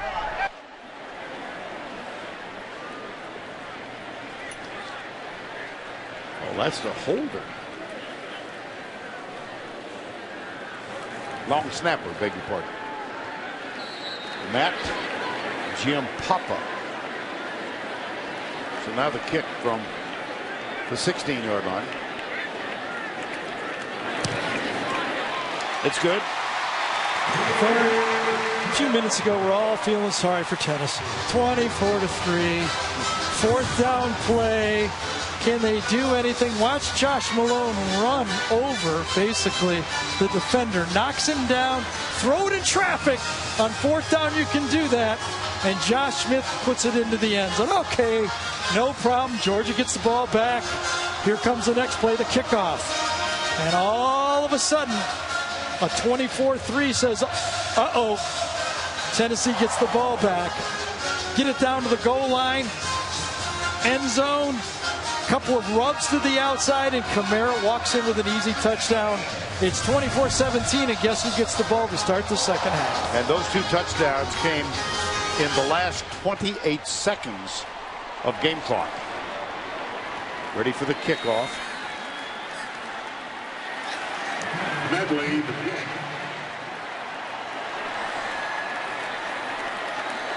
Georgia team has got to be stunned with the sequence of events.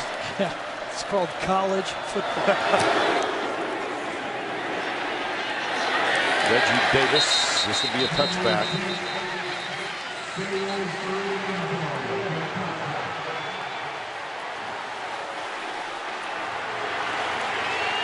Of course, the pride of the Southland band getting ready to entertain at halftime. These must be the walk-ons, Gary. They didn't make the cut to do the march, but they formed the T anyway. These are the guys who are deemed the varsity. And these are fans who suddenly have been very energized.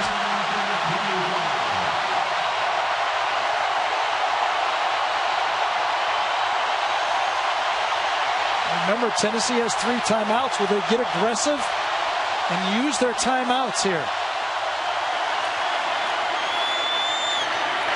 Michelle bounces it to the outside. Nice tackle. See if they do. Flag is down.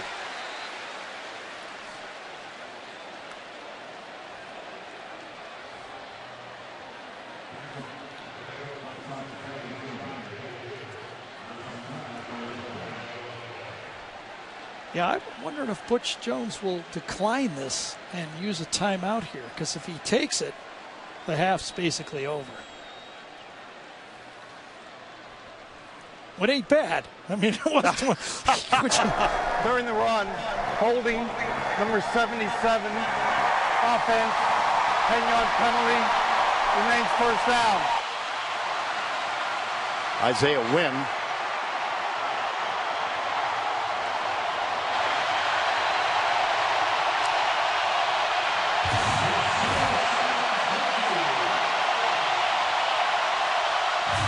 Back at the line of scrimmage. Clock's going to be round. Georgia does not need to run a play.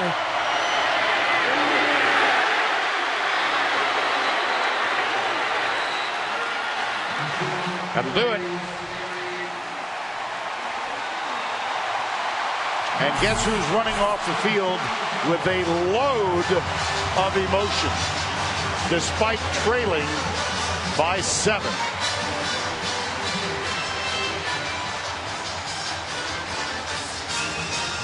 Go down to Allie, who is with Mark Richt. Coach, what an emotional way to start a football game, losing Nick Chubb to the devastating knee injury. What did your team show you with the way that they responded? Well, it's a team effort for sure. We all love Mr. Chubb, Nick, and we're sad that he's hurt, but I think he's going to be okay in the long run, which is great. But you still got a game to play. Everybody understands that. It only takes a matter of seconds to change the dynamic of a football game. What happened there in that last minute? Well, obviously, you fumble down there, and you give them a gift we said we can't give. But they gave us a gift, too, down on that 99 or whatever it was yard fumble recovery. So I guess it washes out. Thank you, Coach. Good luck in the second half. All right, thank you, Allie. The difference in the game right now, a 70-yard punt return by Reggie Davis. That's the end of the first half, 24-17. Here's Adam Zucker in New York. Down, Georgia. Caught at the 25. Josh Smith, touchdown, Tennessee. Well, if you love the unexpected, we've got your tables. 2 touchdowns within 28 seconds to pull Tennessee to within 7. 24-17.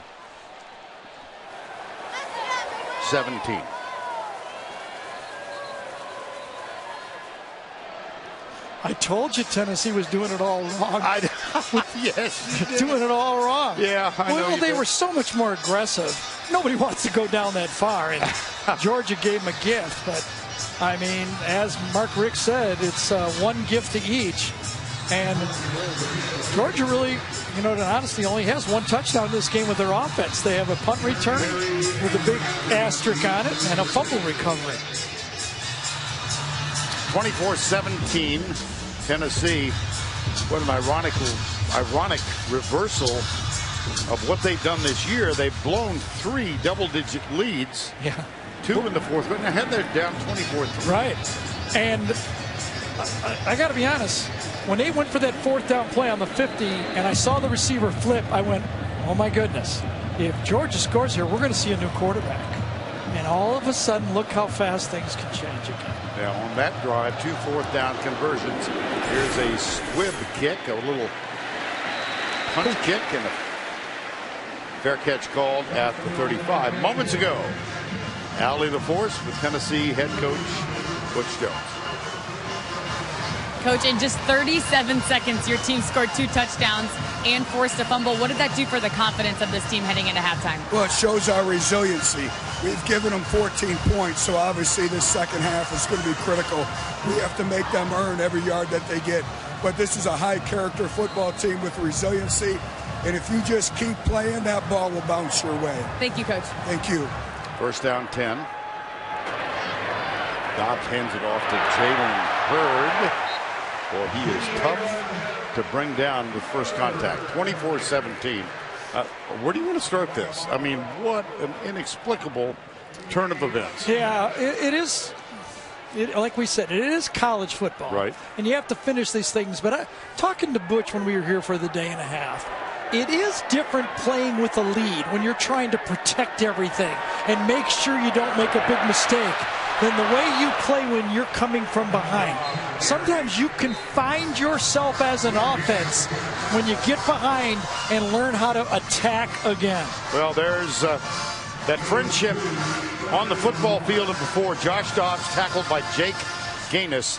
They played football in Alpharetta, Georgia, outside of Atlanta when they were 5, 6, 7, 8 years old. 3rd down. Jalen Hurd. How about that run to the right side of the line? Key injuries mean that 66 Jack Jones and 76 Chance Hall, 2 true freshmen, line up to the right, and they both get the job done to get the first down. That is called good recruiting and good belief in those guys you put in the game. Alvin Kamara. Yeah. Speaking of freshmen, well, and on the sidelines for Georgia, Nick Chubb has come back, reclining on the bench, knee injury. Well, the way Mark answered Allie's question at the half, maybe he has some information that we don't. Maybe it's just a bad sprain, a hyperextension. We are all praying. Yes. Here's Dobbs. Screen pass.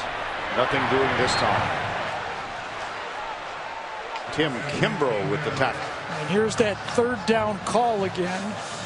And it's a wonder that Georgia doesn't try to attack with the blitzes over the right side of the Tennessee offensive line. Remember, it's 3rd and long on this play. For a second, I thought it was 3rd and short, but it was 3rd and long, 16 yards to go. So will they just kind of face back and go into a zone this time? They do. They spot. Yes, they sure do. And this is a one-hopper. Dobbs out of the pocket ineffective to say the least. Yeah, but that's one of those ones, and you're right, Vern, that was exactly right. The ball wasn't even close, but it's one of those ones as a Tennessee offense, an incompletion there is better than some other things that could happen. That'll bring on Trevor Daniel and Reggie Davis, who has a 70-yard punt return for a touchdown. And we should mention that Isaiah McKenzie, who has in his career 3 punt returns for touchdowns, out with a hamstring injury. This is a short punt, and the catch called for and made at the 24. First series for Grayson Lambert and the Bulldogs. They protect the 7-point lead.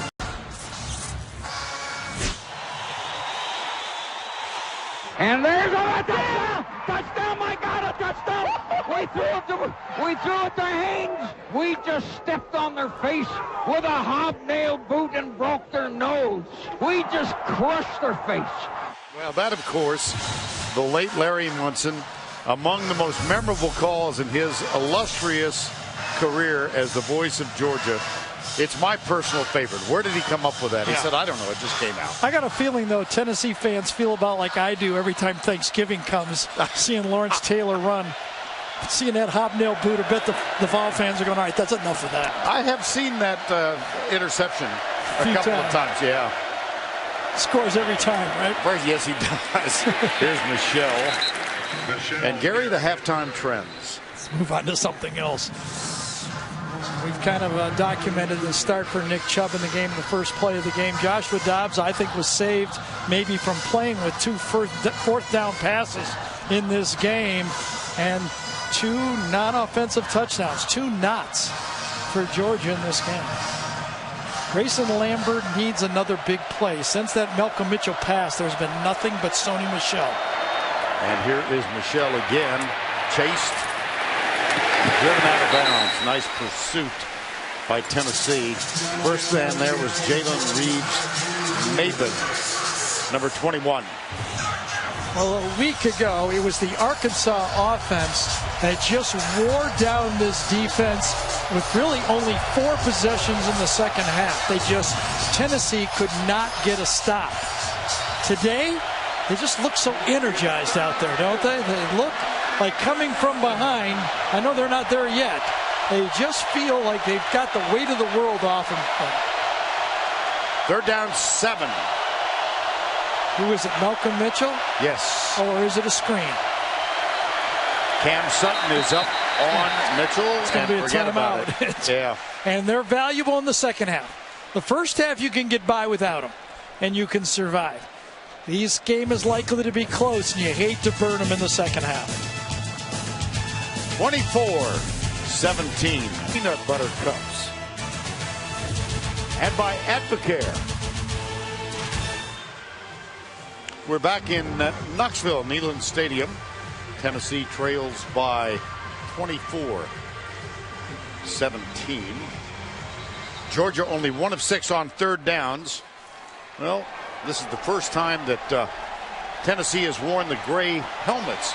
Gray uniforms, yes, but gray helmets first time. Now, we were told you got to use your imagination, but there are Smoky Mountains represented on the side of that. First time they've worn them. A change in shoe companies might have something to do with it. 3rd and 7. Can Derek Barnett, number 9, make a play? He was a freshman All-American a year ago. He and Majid combined for 21 sacks. Lambert deep. Reggie Davis can't get up to it. And he had a stride. Interesting call. Usually in these situations, the defense plays the first down marker. In this situation, Brian Schottenheimer goes all the way, goes for it, had a shot. Mosley falls down, but the ball was just a bit overthrown. And that brings on Colin Barber to punt for the 4th time. 3 of them on the first 3 series of the game. Cameron Sutton is deep. This one bounces at 35 and takes a neutral hop.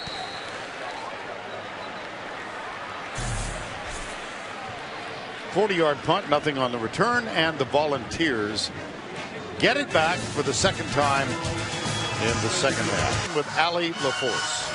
Thank you, Vern. What most people don't know about Joshua Dobbs is that his mother, Stephanie, suffers from an illness that Josh says has taught him the true meaning of strength. Stephanie has a condition that attacks her major muscle groupings.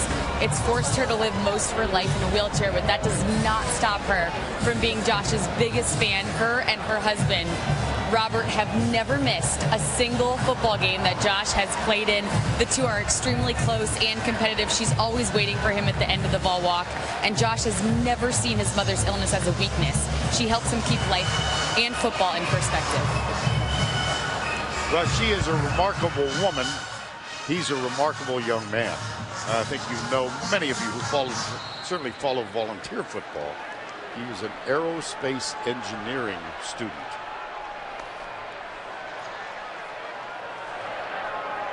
Tennessee has run 56 offensive plays. Here's Dobbs. Oh, boy. That block from Ethan Wolf.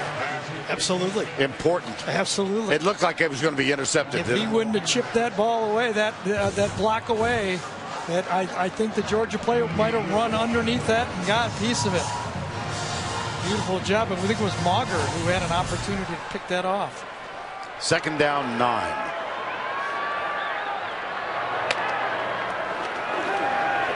Dobbs near side, caught by Josh Malone, and that will be enough for a Tennessee first down.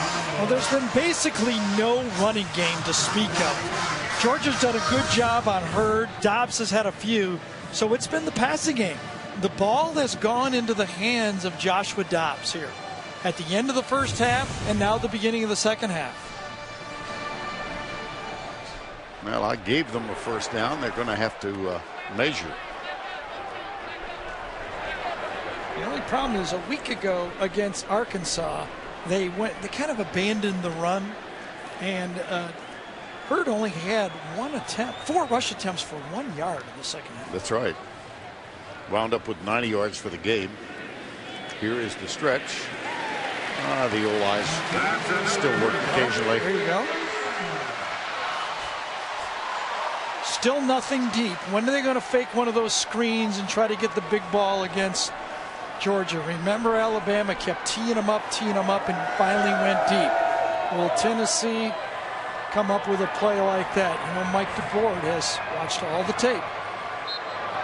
2 receivers stacked, and 2 receivers stacked on the left side as well. And all of that was a designed quarterback draw, and they pick up 2.5 yards. Trenton Thompson, the true freshman, getting his second start of the season. He's been in the backfield a lot in this football game. Another one of those 5-star recruits and playing now almost full-time at defensive tackle. 2nd and 7. Dobbs with a lot of time. And he's got the man, Preston Williams. Jonathan Abram made the tackle, but a huge gain for the Volunteers. Well, it's called the back shoulder throw, and Malcolm Parrish had a perfect execution against him on that one. He had no chance. The freshman wide receiver, Williams, who had a touchdown earlier. Oh, look at this. Here's the running Jalen Hurd. First down goal. Malcolm Parrish saved a touchdown there. Come back after the back shoulder throw, and Hurd breaks a tackle. And I thought he was going to score here. He is the deep back behind Joshua Dobbs. Remember last time Kimbrough attacked the play from this spot. 12 men on the field by Georgia. Gee whiz. And this time they were set. If they're set defensively, they're going to call it. Substitution infraction on the defense. 12 players in formation. Half the distance to the goal. Remains first down. Jeremy Pruitt reacting, defensive coordinator. If the defense is set, the back judge will make the call. If they're still mingling and someone look like they're going out of there, they'll allow the coach to take a timeout. 2 receivers, top of the screen. Hurd is the running back. Dobbs, the quarterback. Joshua Dobbs strolls in, and the Volunteers are with an extra point try of coming from 21 down.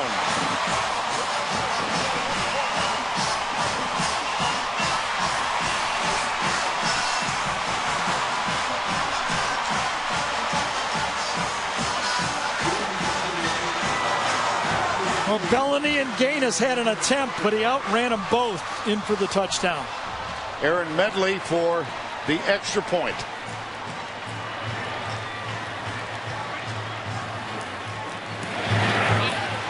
With 8 minutes and 31 seconds remaining in the third quarter, the Volunteers have notched it up. Well, we talked about the ball's been going to Josh Dobbs. Dobbs has been throwing the ball. That has led the comeback, that time to Preston Williams. Now go back to your tailback. He's been really not a breakout big play all game. This time, he finally gets the big play, and then go back to the running quarterback. Devin Bellany, number 17, had a shot. Gaines had a shot, and he ran through it, and boy, oh boy, we got a football game. I go back to your point when we came on the air. It's more critical, I think, for the man who loses this game, Absolutely. for the man who wins. Absolutely. The win will be great, but the defeat will be bitter.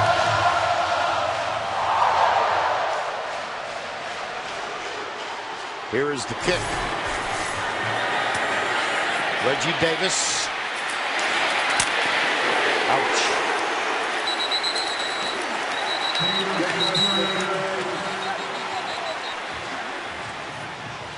Well, the world of football lost a good man this week. Lindy Infante died at the age of 75. And Gary, I know he was once your head coach. Yeah, you know, Vern, I hate to be presumptuous and pretend I'm a longtime SEC guy. I try to stay away from that, but I do like to salute Lindy, a player at the University of Florida. He coached me with the Cleveland Browns. He's had a great history in the NFL with Cincinnati as an assistant coach, with me in Cleveland, head coach for the Colts in Green Bay, and one of the SEC's own, and a great guy and a great coach, and I just wanted to salute his great life and history in this league. First down, 10, Georgia. A 21-point lead has evaporated. Play action, Lambert. Derek Barnett with the sack.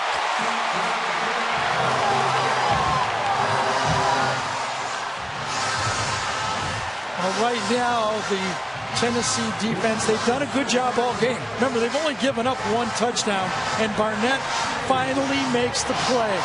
You know, Vern, we didn't talk about the quarterbacks in the open. We mostly always do. But what I've said about these SEC games, no matter how much you talk about everybody else, it always drifts back to the quarterback. Joshua Dobbs has responded. Can Grayson Lambert now respond? Well, he's now 5 of 12 throwing the ball. Comes near side, and it's incomplete, widely right of Terry Godwin. Lambert now 5 of 13. It's like trying to hide your, shortstop in baseball or your point guard in basketball. I don't care what everybody else does on the team. Very seldom do you hide a quarterback and win a championship in this league. They have to come through.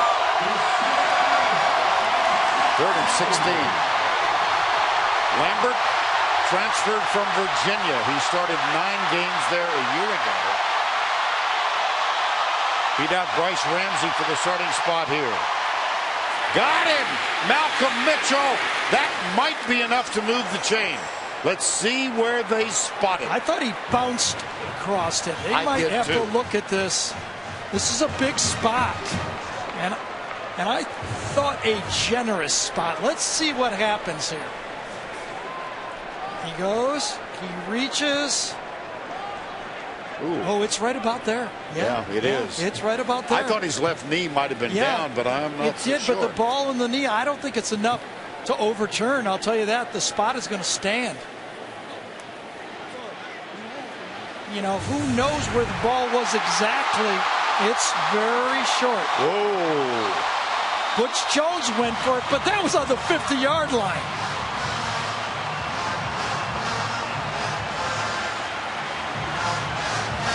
Inches. I think they go hobnail boot on this. No.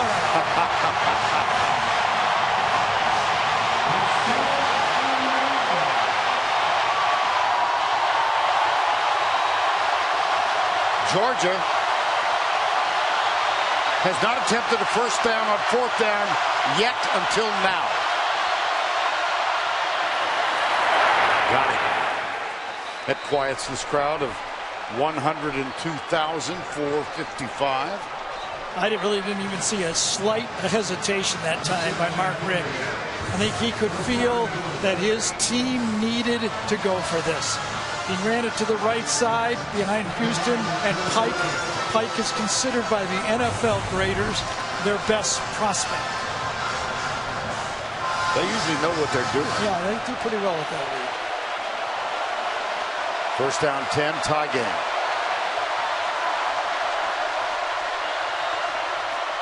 Toss, Michel gets a block on the edge, but he doesn't find any room. Now there's a flag. LaTroy Lewis, number 4, made the tackle with help from Todd Kelly. I wonder if Malcolm Mitchell's going to get called for holding on this play. He was tied up for a long time. Shy Tuttle, freshman defensive tackle, is the man down. Ooh. Good call, I think. You're asking a lot of the wide receiver. This takes a long time for this play to get out to him. And if you got an aggressive defensive back, you have to hold that block for a long time. In this case, hold was the big one. Holding, number 26, offense, 10-yard penalty. Replay the down. Remember, this is a fake inside, a pitch, and it takes forever. Mitchell's up here to the top. Got his hands up on the shoulders. Those white gloves are easy to see, and he drives them out, and he gets called. It was Cameron Sutton who was attempting to defend. Injury timeout. Shy Tuttle. Larry, and that was the injury.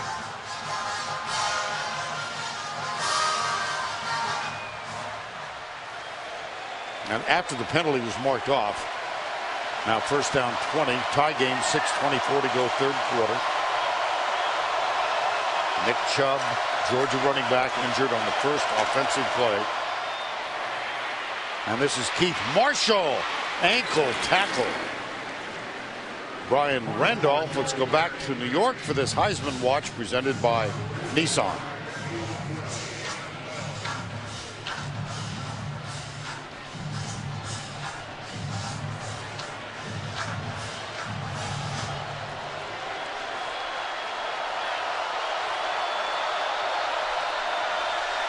All right, Adam, thank you. Here's Marshall.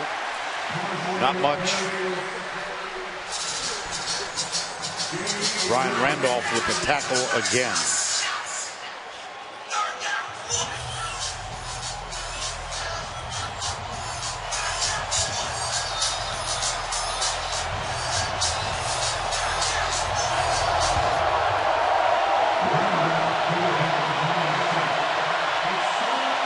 Third down. They need 7. Georgia's 1 of 8 on third downs. Blitz. Flag down.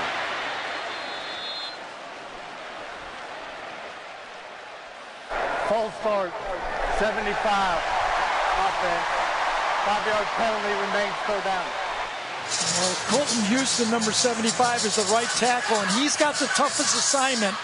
Derek Barnett, number 9, is the best pass rusher on this Tennessee team, and that's the matchup he has. And just a little flinch before the snap is what caused the extra 5 yards. Now third and long. Last time it was a slant off of a play-action pass. Very hard. Let's see if they can do it again. Mitchell's down here, I believe. And that's Mosley defending him. Lambert. Threw it away. He wanted to go to a screen to Keith Marshall that time, and it was defended. 3rd and long. Scouting report is that Georgia loves to use the screen. Marshall sets up, and he is tackled almost by Barnett. Good assignment. Good recognition by Tennessee. Colin Barber on to punt. Alvin Kamara. Jeez. Oh, that's a really poor punt. I think I'm going to say it looked like a bad snap that threw him off balance. And he got his feet crossed up on the play. Nathan Theus is the long snapper. Mark's not giving him the benefit of the doubt. It was slightly to his left. Now he's got everything under him, and he missed it. Remember earlier he tried to do a end over end and missed it, and Mark wasn't happy with it. Well, your weekend starts here when the Falcons throw down with the Saints. Begins on Thursday. Thursday Night Football on CBS and on the NFL Network. 21-yard punt. Here's Dobbs. Look at his elusiveness. Well, for at least 3 seconds. And then Tim Kimbrough caught up with it.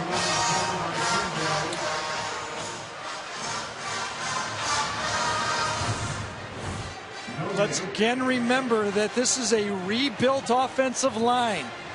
Brett Kendrick, number 63, the right tackle, didn't play. They've lost guard Robertson. They've got 2 freshmen in. They're switching all over, and they're scoring. On second down, nice. Defender slipped. Josh Malone to the 40-yard line.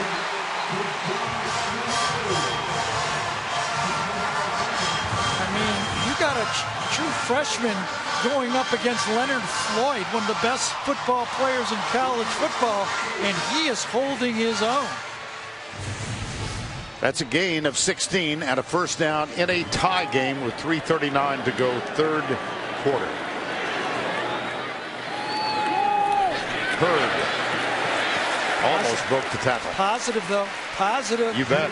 Mike DeBoer, offensive coordinator, has used his 3 hours of time wisely. A little bit of a high handoff, but a positive play. Here's Mike DeBoer. The reference Gary made is the fact that he was in the booth by himself at 12:30 for a 3:30 kickoff. Contact. Yes. Quarterback draw. Dobbs. 1 man to beat. It was Alex Ellis, number 48, who had the clearing block. Watch the pulling guard come around, and Alex, you get a kick out, and then the H-back. 2 guys. You get a kick out by Weissman, number 71, and 48, Ellis, the H-back tight end. First down and goal. Kamara up the middle to the 5. Let's take another look at that Dobbs run. Well, remember, they ran the ball right. That means the 2 freshmen first have to do their job to the right side. They do. Then the kick out. Look at that wall over here by the young players. The kick out, and then Ellis cleans it up. What a beautifully blocked play. The story here is the 2 young offensive linemen coming in and moving the ball against the Georgia defense. Bobbled snap. Hurd. It's going to be third down. Chris Mays, Davin Bellamy on the tackle for Georgia. Butch Jones, 3rd year, came here from Cincinnati. Very successful there. Graduate of Ferris State. Spent a long time in Central Michigan. Third down goal.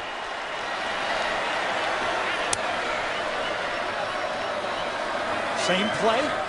They're going to do their sprint and rub off. Yes, they are. Here we go.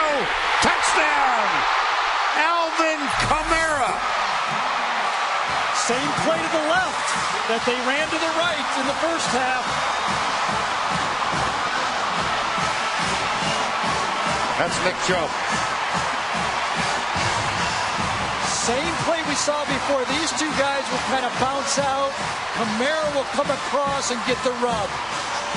Sprint out, bounce off, you create traffic in there. Good job by the receivers not to be obvious. They ran their routes instead of just blocking. Perfectly executed. DeBoer grabs the same play on one side of the end zone to the other side. Alvin Medley. At one point, it was 24-3. Tennessee got 2 touchdowns within 28 seconds.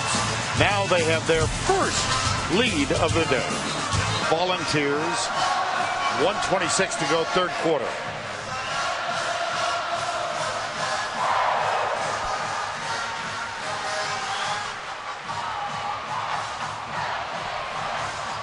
Joshua Dobbs, 3 touchdowns, 1 interception. He's thrown for 246 and he's got 68 yards rushing.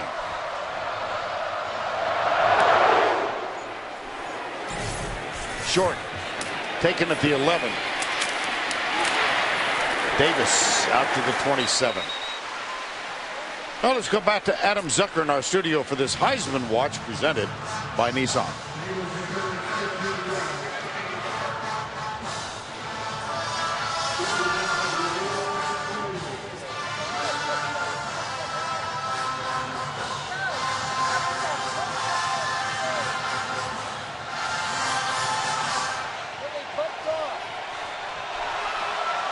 Thank you, Adam. 31-24 here. Volunteers trailed 24-3.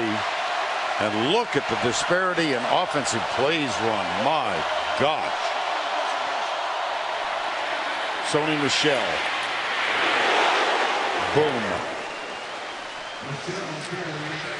If a play works, Vern, you run it again. Remember the first half. Now, let's be clear. One thing, let's say, what you don't want to do is come out here and block. What you want to do is run patterns. There's the first half. Remember the pass to Kamara? Rub off, don't block, touchdown. After this play, we'll show you the second one. It'll look exactly the same. Michelle. Short moments ago, Gary. Same thing. Do not block. Don't get called. Come out here and make it look like you're running a pass. Dominic Sanders, right there, number 24, right there, gets caught in traffic. Perfectly run. Same play, right to left. Alvin Kamara began his career at the University of Alabama. He was a red shirt there. Went to Hutchinson Community College and is in his first year in Knoxville. 3rd and 3. Into the left flat, and it's caught for the first down by Malcolm Mitchell. Nice job of deceptiveness by Lambert. This ball was supposed to go to Terry Godwin, but the coverage inside is perfect. Not open, so he just throws it up. Cameron Sutton's got good coverage, but never finds the ball. Grayson Lambert just kind of gambled on that one, and he got away with it. Well, Malcolm Mitchell, the senior, some of you might remember, and we've got an injured player now. It's Owen Williams, number 58 for Tennessee. Well, they've lost Kyle Phillips in that rotation on defense. Shai Tuttle is probably still out. Kurt Magette is out. Right. I mean, you know, we just got a lot of those defensive linemen. How about this for Tennessee? They've got 3 offensive linemen not out there and 3 defensive linemen not out there. And starting the year, their 2 most counted on receivers not out there. It's Jason Kroom and Pig Howard. We mentioned that Howard was dismissed from the team.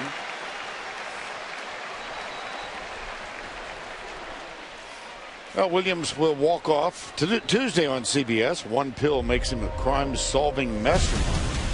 Catch the new drama Limitless.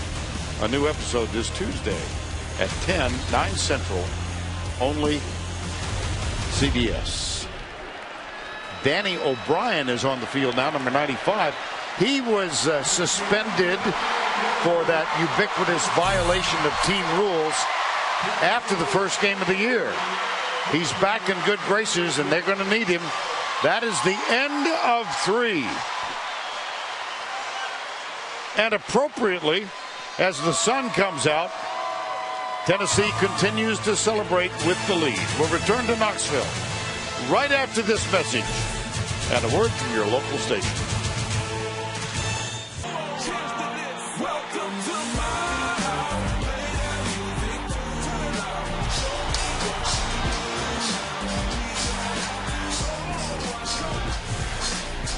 We begin the fourth at Neyland in Knoxville with 102,000 plus on hand. And Tennessee has climbed back to take the lead with 2 touchdowns in 37 seconds at the end of the first half. That's the official tabulation. And now we begin the fourth with Sony Michel getting almost all of the work. Here's Lambert going deep. He's got a man open. And this one is caught. Reggie Davis. Touchdown!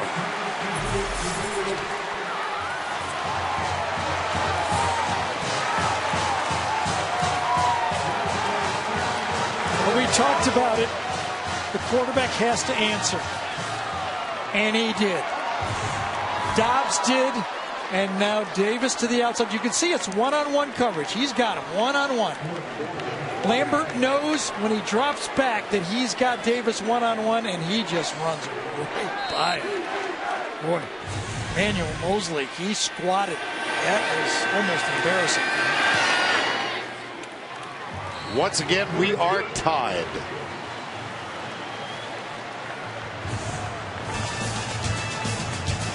First play, fourth quarter. Reggie Davis from 48 out.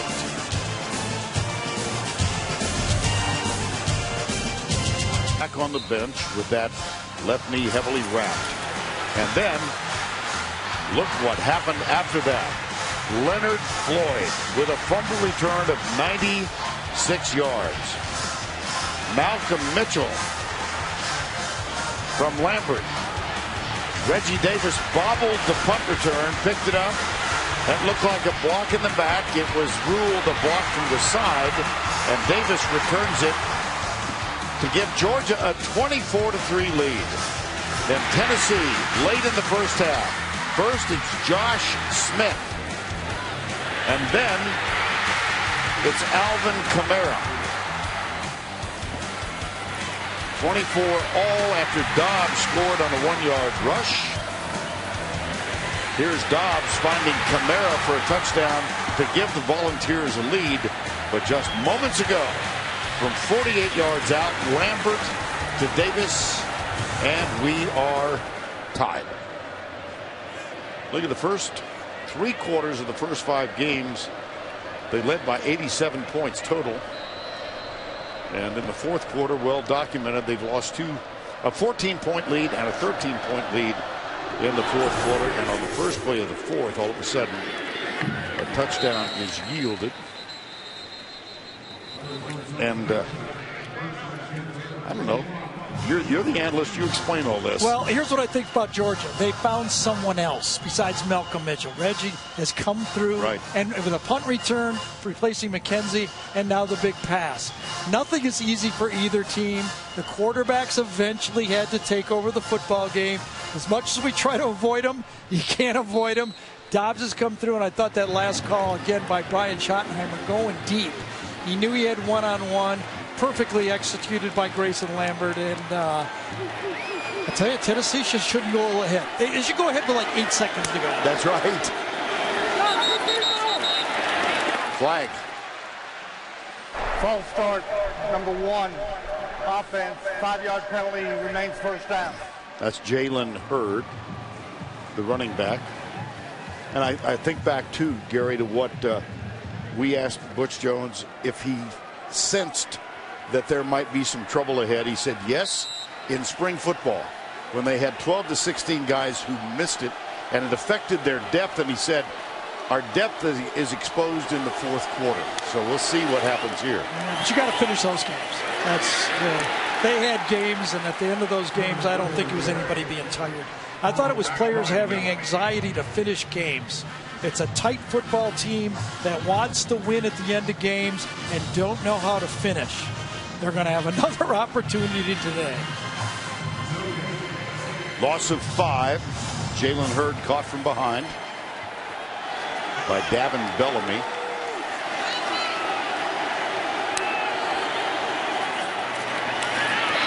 Dobbs. Yes. Out of the tackle. And out of bounds with a first down. Well, he's devastating. He's not a small guy either. When you meet him, you see him on the field. He's a big, stout, running quarterback. He's getting better as a passer. He's not there yet. He's getting better. But I'll tell you what, he's all you want in a running quarterback. All you want. What he did to that Florida defense, he's doing similar things today. 10 carries, 86 yards, and another flag. 77 offense, 5-yard penalty, remains first down. Well, this is Butch Jones' third year, having come here from Cincinnati. He replaced Derek Dooley, and look at the overall record in the third year. 14-16, they're equal. SEC record. Jones gets one edge and one win against the top 25 teams. But it's remarkable how similar the records are. Derek Dooley, of course, Vince and Barbara's son, now the tight end coach with the Dallas Cowboys. Hurd. Out of bounds, forced there by Rico McGraw.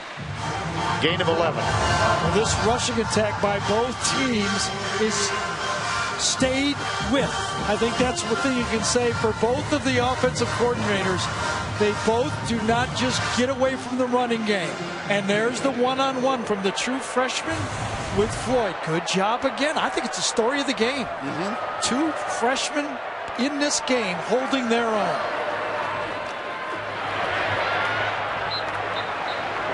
This is nothing.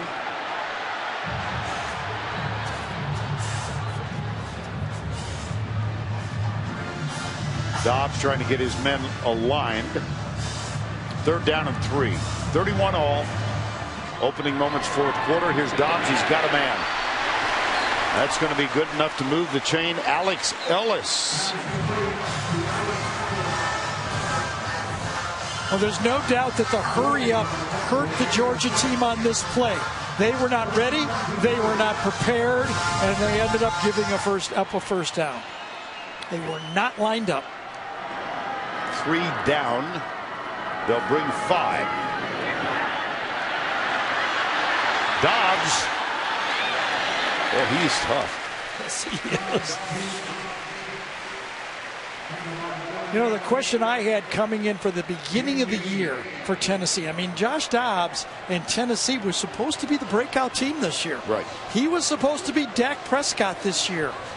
And I wondered if he could take the hits all year because he's the center of this offense. Well, so far he is. Second down and 2. Dobbs fights for the first down, and he gets it.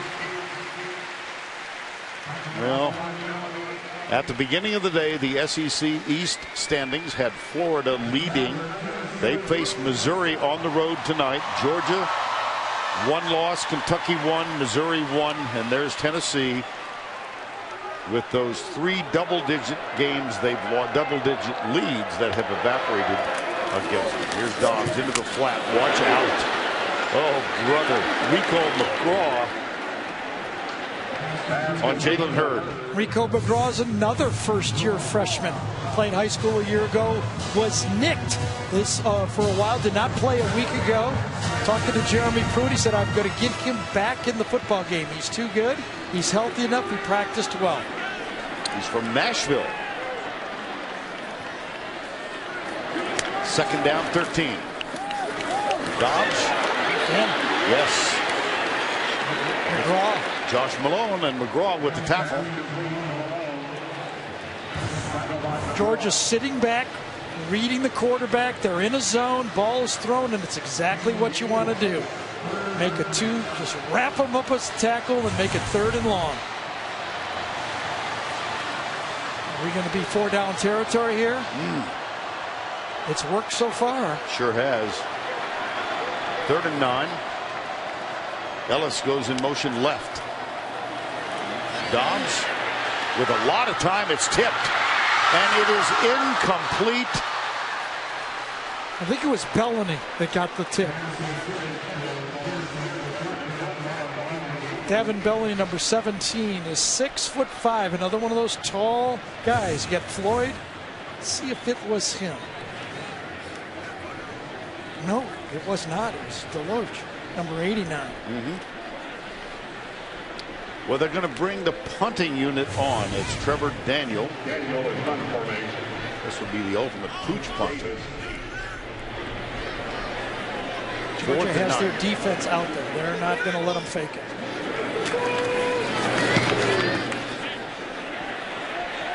Catch it. Well, just a bit too far. Yes, it was. So touchback, 10:24 to go. Heck of a game so far. LG G4. And by Chick-fil-A. Now you saw the overhead shots of the Tennessee River, hard by the banks here is Neyland Stadium. Aerial coverage provided by Goodyear. For 60 years, Goodyear has provided aerial coverage of college football's greatest traditions and biggest rivalries. Vern, you know, it has not been pretty for Grayson Lambert, but it's been effective. Okay, nothing really bad has happened in the game, and he's hit the touchdown throws. He's keeping the team now. You know, we still got 10 minutes here. This is the time of the game now. 10 minutes left. One of these two quarterbacks, I think, is going to make the play and finish this game off. Toss almost dropped. Sony Michel. Now let's go to Adam Zucker in our New York studio for a Ford update.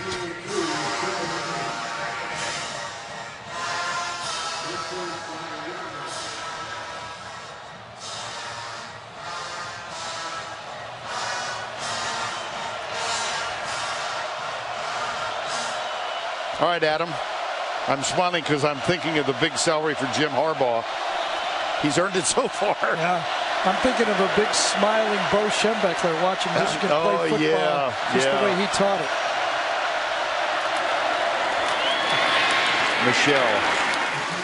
Michel, that's his 20th carry of the ball game.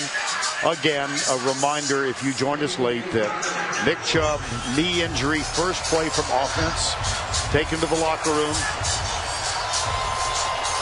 He is back on the bench.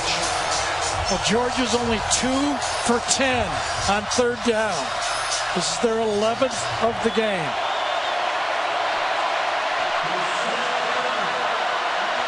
Third down 4. Keith Marshall alongside Lambert. That's Michel in motion. Here comes the blitz from the corner. Lambert low. Bad throw. Fourth down. He had him open enough. They had the matchup they wanted. Sony Michel, their best route runner, and he got inside. He comes across the formation, runs the angle route, throw it in front of him, and you've got a first down. Poor throw. So fourth down, Alvin Kamara. First time he ever returned a punt.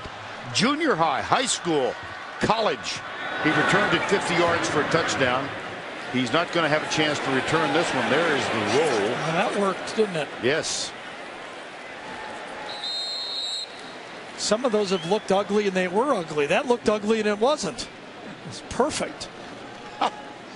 Oh, dear. There's so many lines, so many opportunities. I'm going to take a total El Paso. Key plays, Gary. Take us through. I think these three, though. Remember, it was 24-3. Butch Jones goes for it on fourth down. They pick it up. Then on another fourth down try, Josh Smith scores a touchdown. In the ensuing kickoff, Sony Michel fumbles, and in 37 seconds, Tennessee scores 14 points, and Tennessee says, we're in this football game. You can only imagine on that first fourth down call, when Von Pearson falls down, if that was incomplete, would Georgia have gone down and made it 31-3, and would that man still be in the game? Well, you remember that the last comeback of 21 points was the Hurricane Rita game when Tennessee on a Monday night came back and won it. Look at her. 38-27 the final in that one. Quincy Mauger number 20. One of the things that Butch Jones has built this program on is that his up-tempo 80-play offense so far in this game will eventually wear down the defense. He's got 80 plays. 45 to Georgia. Will it pay off? That's extraordinary. That's Wolf in motion, the tight end. Well, two of them open. Oh, my goodness. Ethan Wolf. Remember earlier we were saying how many more of those quick screens are they going to run before Mike DeBoard pulls out the wheel? Watch this. Two of them will be open. Fake the quick screen to the outside and zoop, zoop. Watch these two guys open for Tennessee. Here's Hurd, struggles on first down. That was a 34-yard pickup by Ethan Wolf. One of 4 brother quartets on this Tennessee team. He's got a brother who's a freshman, Eli. One of the challenges for Joshua Dobbs has been his fourth quarter. Against Oklahoma, he was 1 for 2. Florida, he was pretty good, 4 for 5. Arkansas, just 3 for 7. Can he put together a fourth quarter? Play action. Deep left side, man, wide open. Nope. Dropped it. Oh, he didn't. Just a little bit behind that time, Preston Williams. You know what would have been nice, and this is almost impossible to do, but Preston Williams was so open. If he would have just throttled down in that open area right there, he almost outran Joshua Dobbs on that time. After the play action pass, Dobbs didn't have much of a chance but to throw it right at him. If he'd thrown it any deeper, the safety would have ate it up. 3rd down 8. Tie game. 4-man rush, one from the corner in the middle. Alex Ellis. First down, Tennessee. Oh, Jeremy Pruitt's defense got caught trying to disguise. Here's Timmy Kimbrough. Watch, he will drop in the middle, but it's too late. Kimbrough is trying to confuse the quarterback.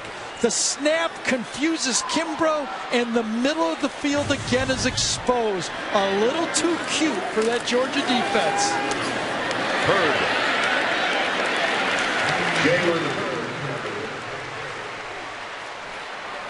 We've got 6:40 to go in this one, a tie game. Nick Chubb left the game on the first offensive play with a knee injury. Michel in his spot has rushed 20 times. Dobbs 316 yards passing. Tennessee inside the 15-yard line now in a tie game.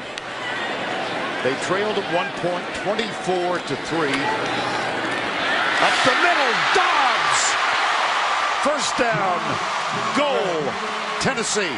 I'll tell you, this is pretty incredible. Josh Dobbs now is going for 300 passing and now over 100 rushing in this game. He's going to put up 400 yards minimum of total offense. And you know, we talked about the key plays.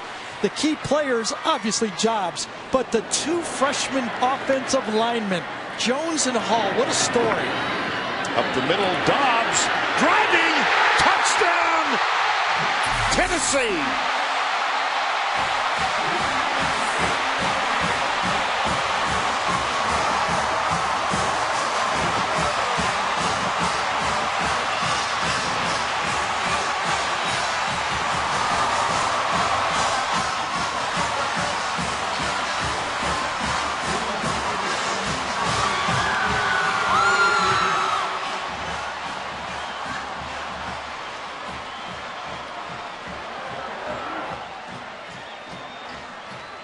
Aaron Medley for the extra point.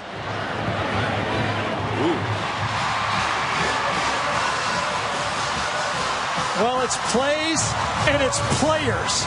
And in this case, it's a player, a freshman player, Chance Hall, that seals it for his phenomenal quarterback, Josh Dobbs, who runs right through a tackle. Well, kind of not a beautiful tackle that time.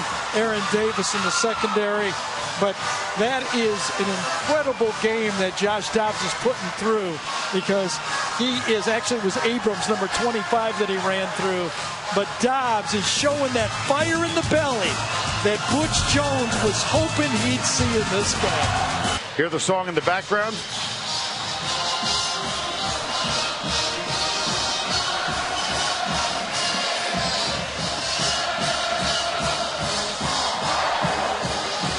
Don't forget the play of the game presented by Napa Auto Parts. That's coming up a little later. 38-31 Tennessee. Butch Jones, has made a name for himself recruiting. This is a pretty good recruiting scene right here. And I'm sure there are a few here, don't you think? Yeah, this is a big recruiting weekend at the University of Tennessee. Here's the kick. Reggie Davis. Ouch.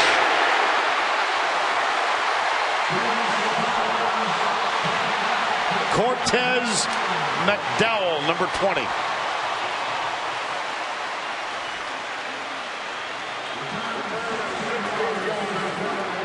So 5:43 to go. Tennessee leading 38-31. There's a flag out there, I think. Unsportsmanlike conduct. Number 15, Tennessee.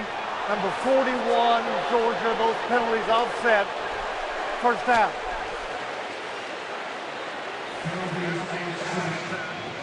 Juwan Jennings, the freshman wide receiver. He does run down on kickoffs. We saw that before. Yeah. In the Florida game.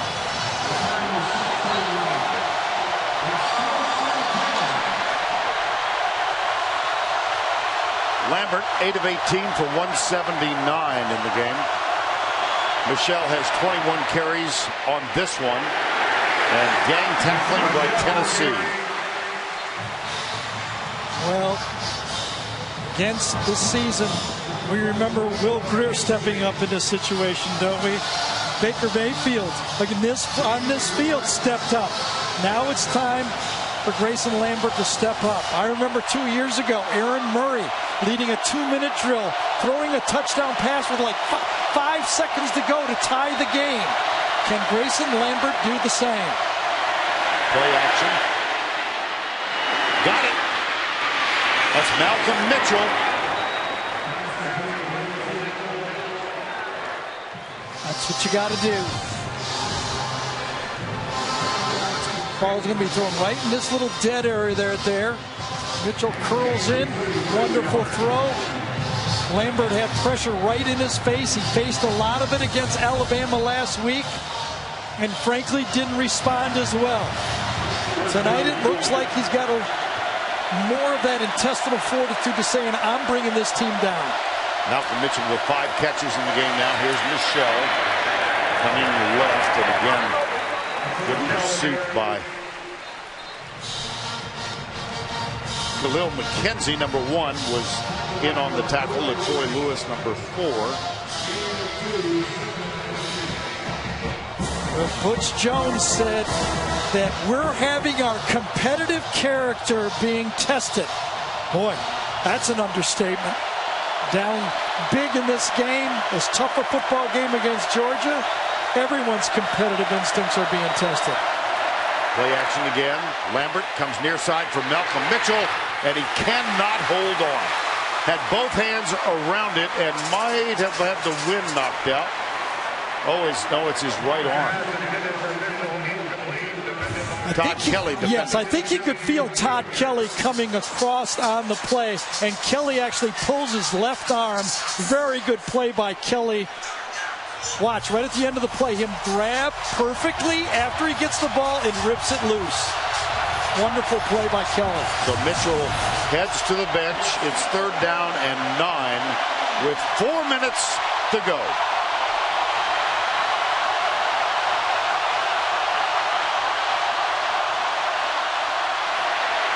Lambert hit from the backside, lets it fly. It's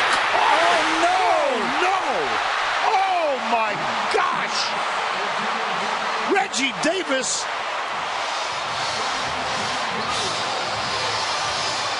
How about Lambert buys the time and throws it as well as you can. It's like handing the baton on a sprint. You can't do it any better than that or feel any worse if you're Reggie Davis. He has 2 touchdowns, but he's going to think about that one if they don't win the game. Want to reset the play clock. My goodness. 4th and 9. Barber sails this one. Cameron Sutton, number 7. Nice return. Sutton shows the aggressiveness that Tennessee did not have in those games when they had the big leads. They were playing safe. They were trying to get to the locker room. Here, Cameron Sutton says, I'm going to be aggressive. No fair catch, and I'm going for it. That's what they were missing.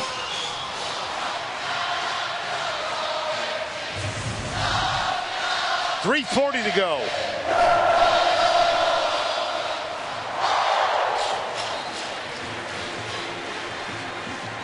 Now will Tennessee get conservative? Remember when they got the ball back against Florida? They went a 3 and out. First down 10. 3 runs in a row. Here's Dobbs.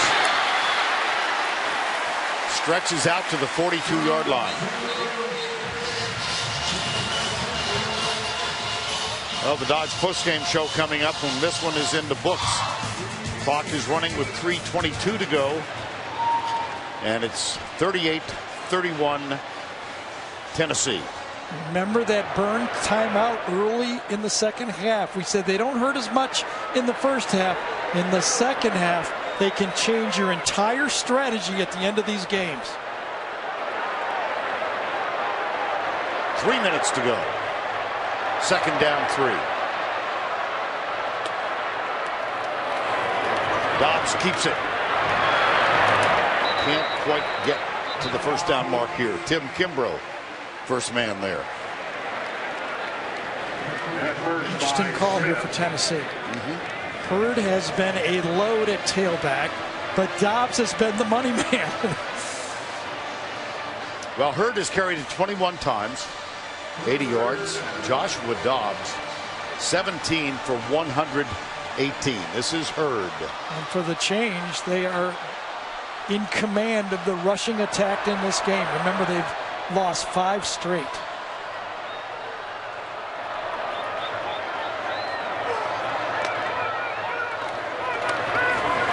It'll be Dobbs, and he will be short. Oh, wait a minute. No, I think he's just a bit short. Yep. And Mark Richt takes his time out. He waited to see. Good call by him. 3 straight carries by the quarterback. Kimbrough makes the first attempt, and the rest of the Georgia defense, even though they've played 90 plays in this game, get the stop. That's a staggering number. Well, a little bit has to do with because of the punt return and the fumble return. Right, okay. It kind of gets it going the opposite direction.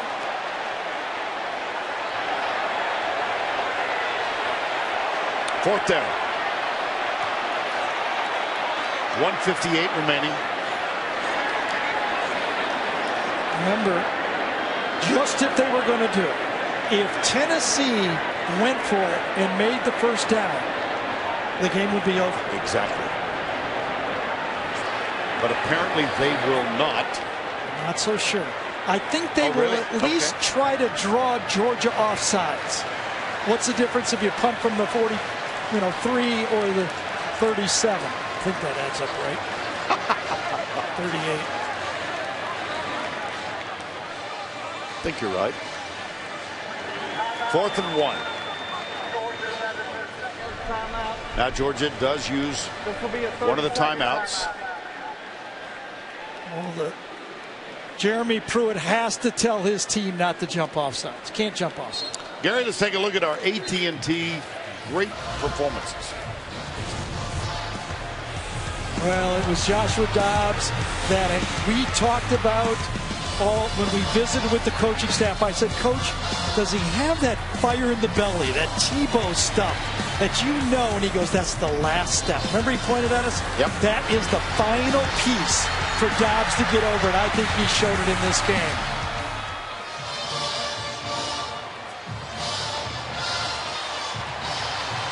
Fourth and 1.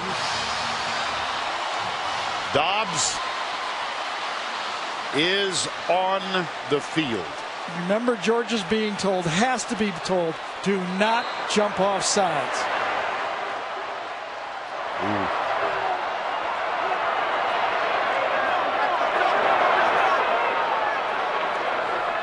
$14 on the play clock.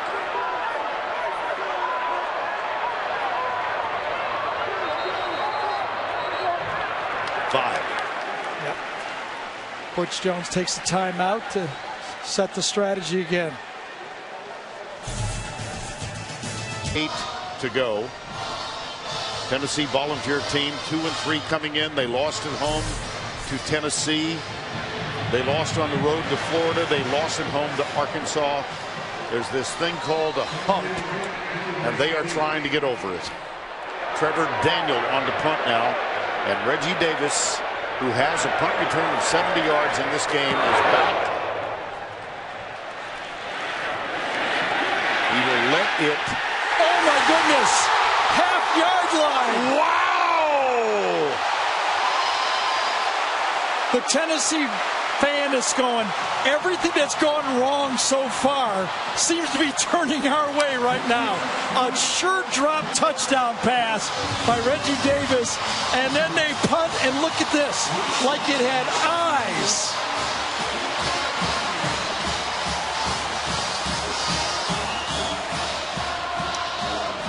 Really? Oh, come on. No. You've got to be kidding me. Well, if Georgia does it, it'll be amazing now. 1:48 to go. Remember, this Tennessee defense couldn't stop Oklahoma when the game was on the line. They couldn't stop Florida when the game was on the line. They're going to get another chance.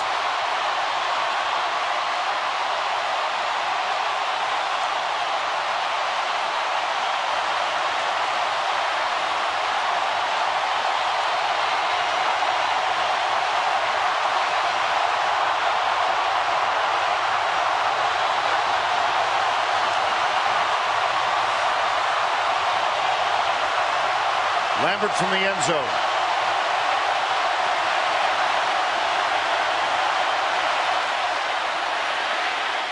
Lobs it out, caught by Sony Michel. Clock continues to unravel. Georgia down to one timeout.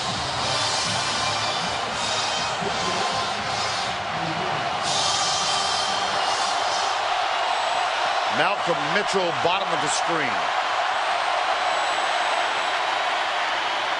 Lambert, first down. Reggie Davis slides down. The clock will stop. He knew the clock was going to stop. He had a positive play and wanted to get lined up and run another one. Very heady plays. I'm going to get as much as I can and get down. Georgia ready. First down and 10.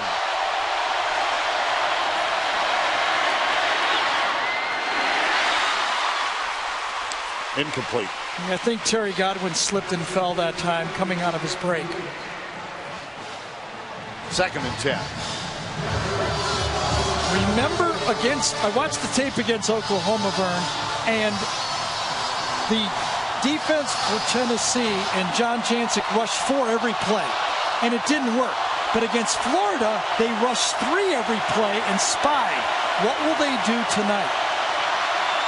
They come with more. Yes. Tussle, it's incomplete. 59 seconds left. Owen Williams might have tipped that one.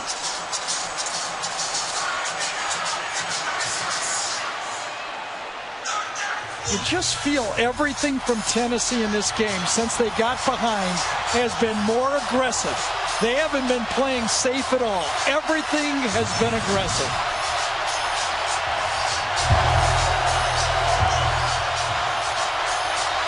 Third and 10.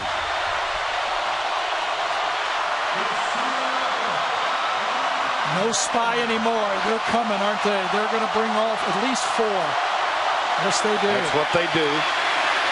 Lambert across the middle, crossing pattern. Underneath, first down. Terry Godwin, the freshman. Clock will stop when they move the chains.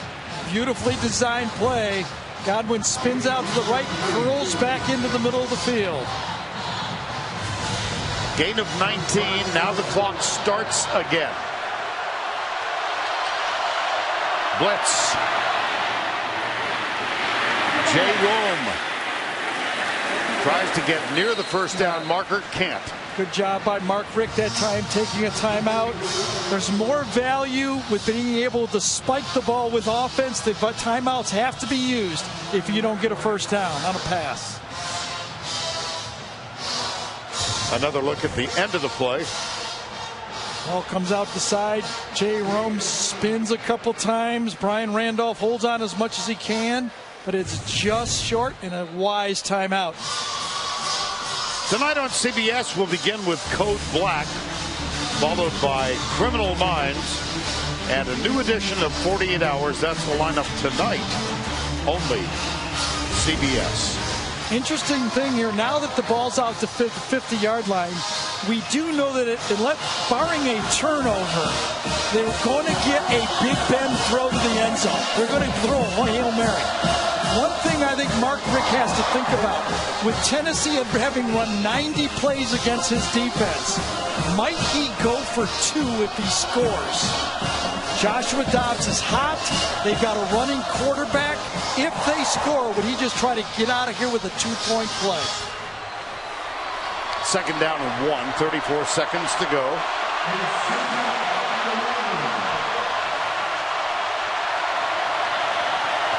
Three men down, 3 are coming. They drop 8. Lambert, right side. Michelle gets out of bounds. And a first down. Very smart. Yes. Bright play by the Georgia. It was a great call, and Michelle executed it perfectly. 29 seconds left. Georgia would love one more first down so they can throw regular plays to the end zone instead of a Hail Mary. 3-man rush. Lambert. Derek Barnett got there. Barnett comes around the left side of the screen, but from the right side of Lambert, and he gets rid of the ball and lives to fight another play. Everything's happening now. The clock, as you said, Vern, it just keeps going down, doesn't it? Yeah. Great drive to get it out to the 45-yard line. Remember, they started on the half-yard line.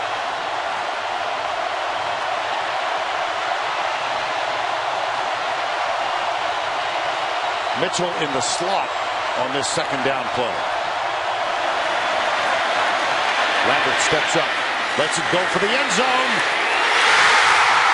Incomplete. Oh, I thought Kelly had it. And a great job. I don't know if Malcolm Mitchell knocked it away, but it was a heads-up play for him to even attempt it. Misread, but look at Mitchell. Stay in the play, and yes, I think he had an effect on that. Most guys turn around and just say, oh, bad play, but watch Mitchell. This ball could have still been caught, but he rips the arms away. Mitchell allows Georgia to have at least another couple plays. 16 seconds remaining. 3rd and 10. 3 wides to the left, 1 wide right. Lambert steps up, pumps, lets it go. Is it caught? Yes, it is. Get up there and spike it if you're Georgia. Kenneth Towns, number 86. They're going to have... They might look at the clock here. They might look at the clock and give them maybe 1 more second. There's 6 left. If there's 6 seconds, you're only going to get 1 throw to the end zone. If there's 8 seconds left, you could get 2 throws to the end zone. Remember, there was 10 seconds when the clock was stopped. Clock is stopped with 10. and it took 4 seconds to ground the ball. If I was Georgia, I would ask for a review on this. 12 men on the field for Georgia. Again. No, and that's going to be the ball game. They're going to get an automatic runoff. That's it. They're not going to get a throw to the end zone. They do not have a timeout. That's it. Substitution infraction. On the offense, 12 players in formation. There is no 10-second runoff because the clock was not running. Oh, my bad. Still second down. My bad. Penalty. Clock was stopped, so they get one more. Again, the 12th player crosses the line right there. Once the 12th player gets beyond the numbers, it's called. Got to throw to the end zone. With 6 seconds left, you only got one throw left. You could go short for 3 seconds, but I don't see how that would help you. Mitchell is top of the screen. Lambert into the end zone, double coverage.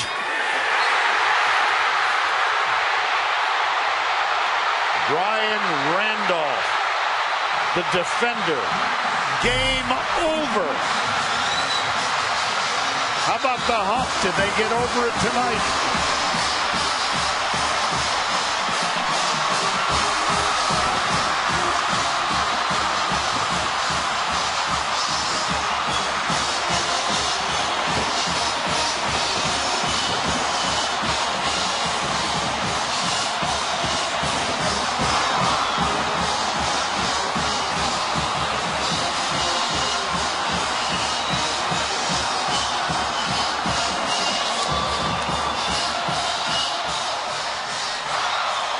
Let's go down to Allie with the shows.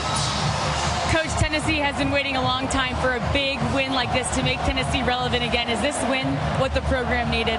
Well, it means everything because of our kids. Our kids showed great resiliency. They were not going to be denied tonight. And we had a great week of preparation. We have great character. This is the first of many. You told me that after the Florida loss earlier this year, the noise got to the team a bit. What can the noise of victory do for this program? Well needed. Thanks, Coach. Thank you. Well stated. Let's see how close that last play was. It was. Brian Randolph had to go up to the top. Out here to Mitchell to the right. He went to his money player, the guy he trusted the most right here. He knew he had to throw it in coverage. Lambert throws it high, and Randolph reaches up and tips it away. Look how close that was. Wow.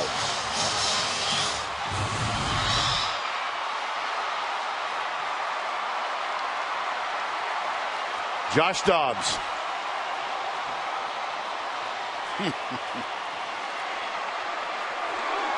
Rocky Top sung and played with some enthusiasm.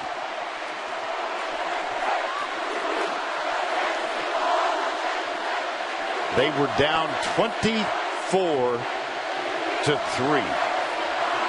with a minute and a half essentially to go in the first half. Joshua Dobbs, think about this. 312 yards throwing the ball, 3 touchdowns, 118 yards rushing the ball. And at one point in his high school life, he thought about going to Arizona State because they were going to give him a chance to play baseball. Yes. Well, tonight he played football. I'll tell you that. He was a baller out there. Time now for our Napa plays of the game. Gary, here's the winning touchdown.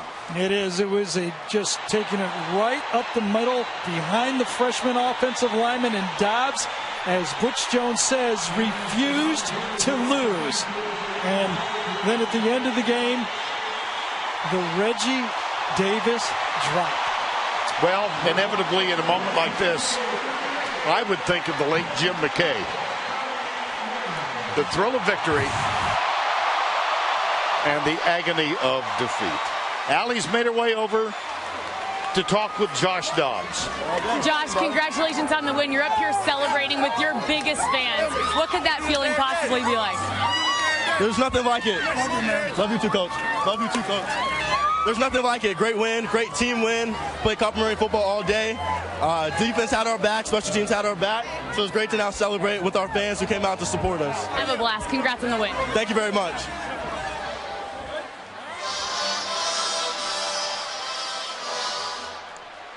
Well, Rocky Top gives way to the alma mater.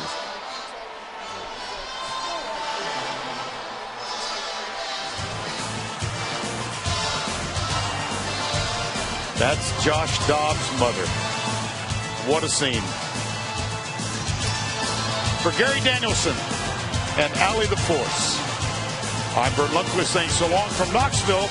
The final score, Tennessee, trailing at 1 point by 21, comes back and wins it 38-31.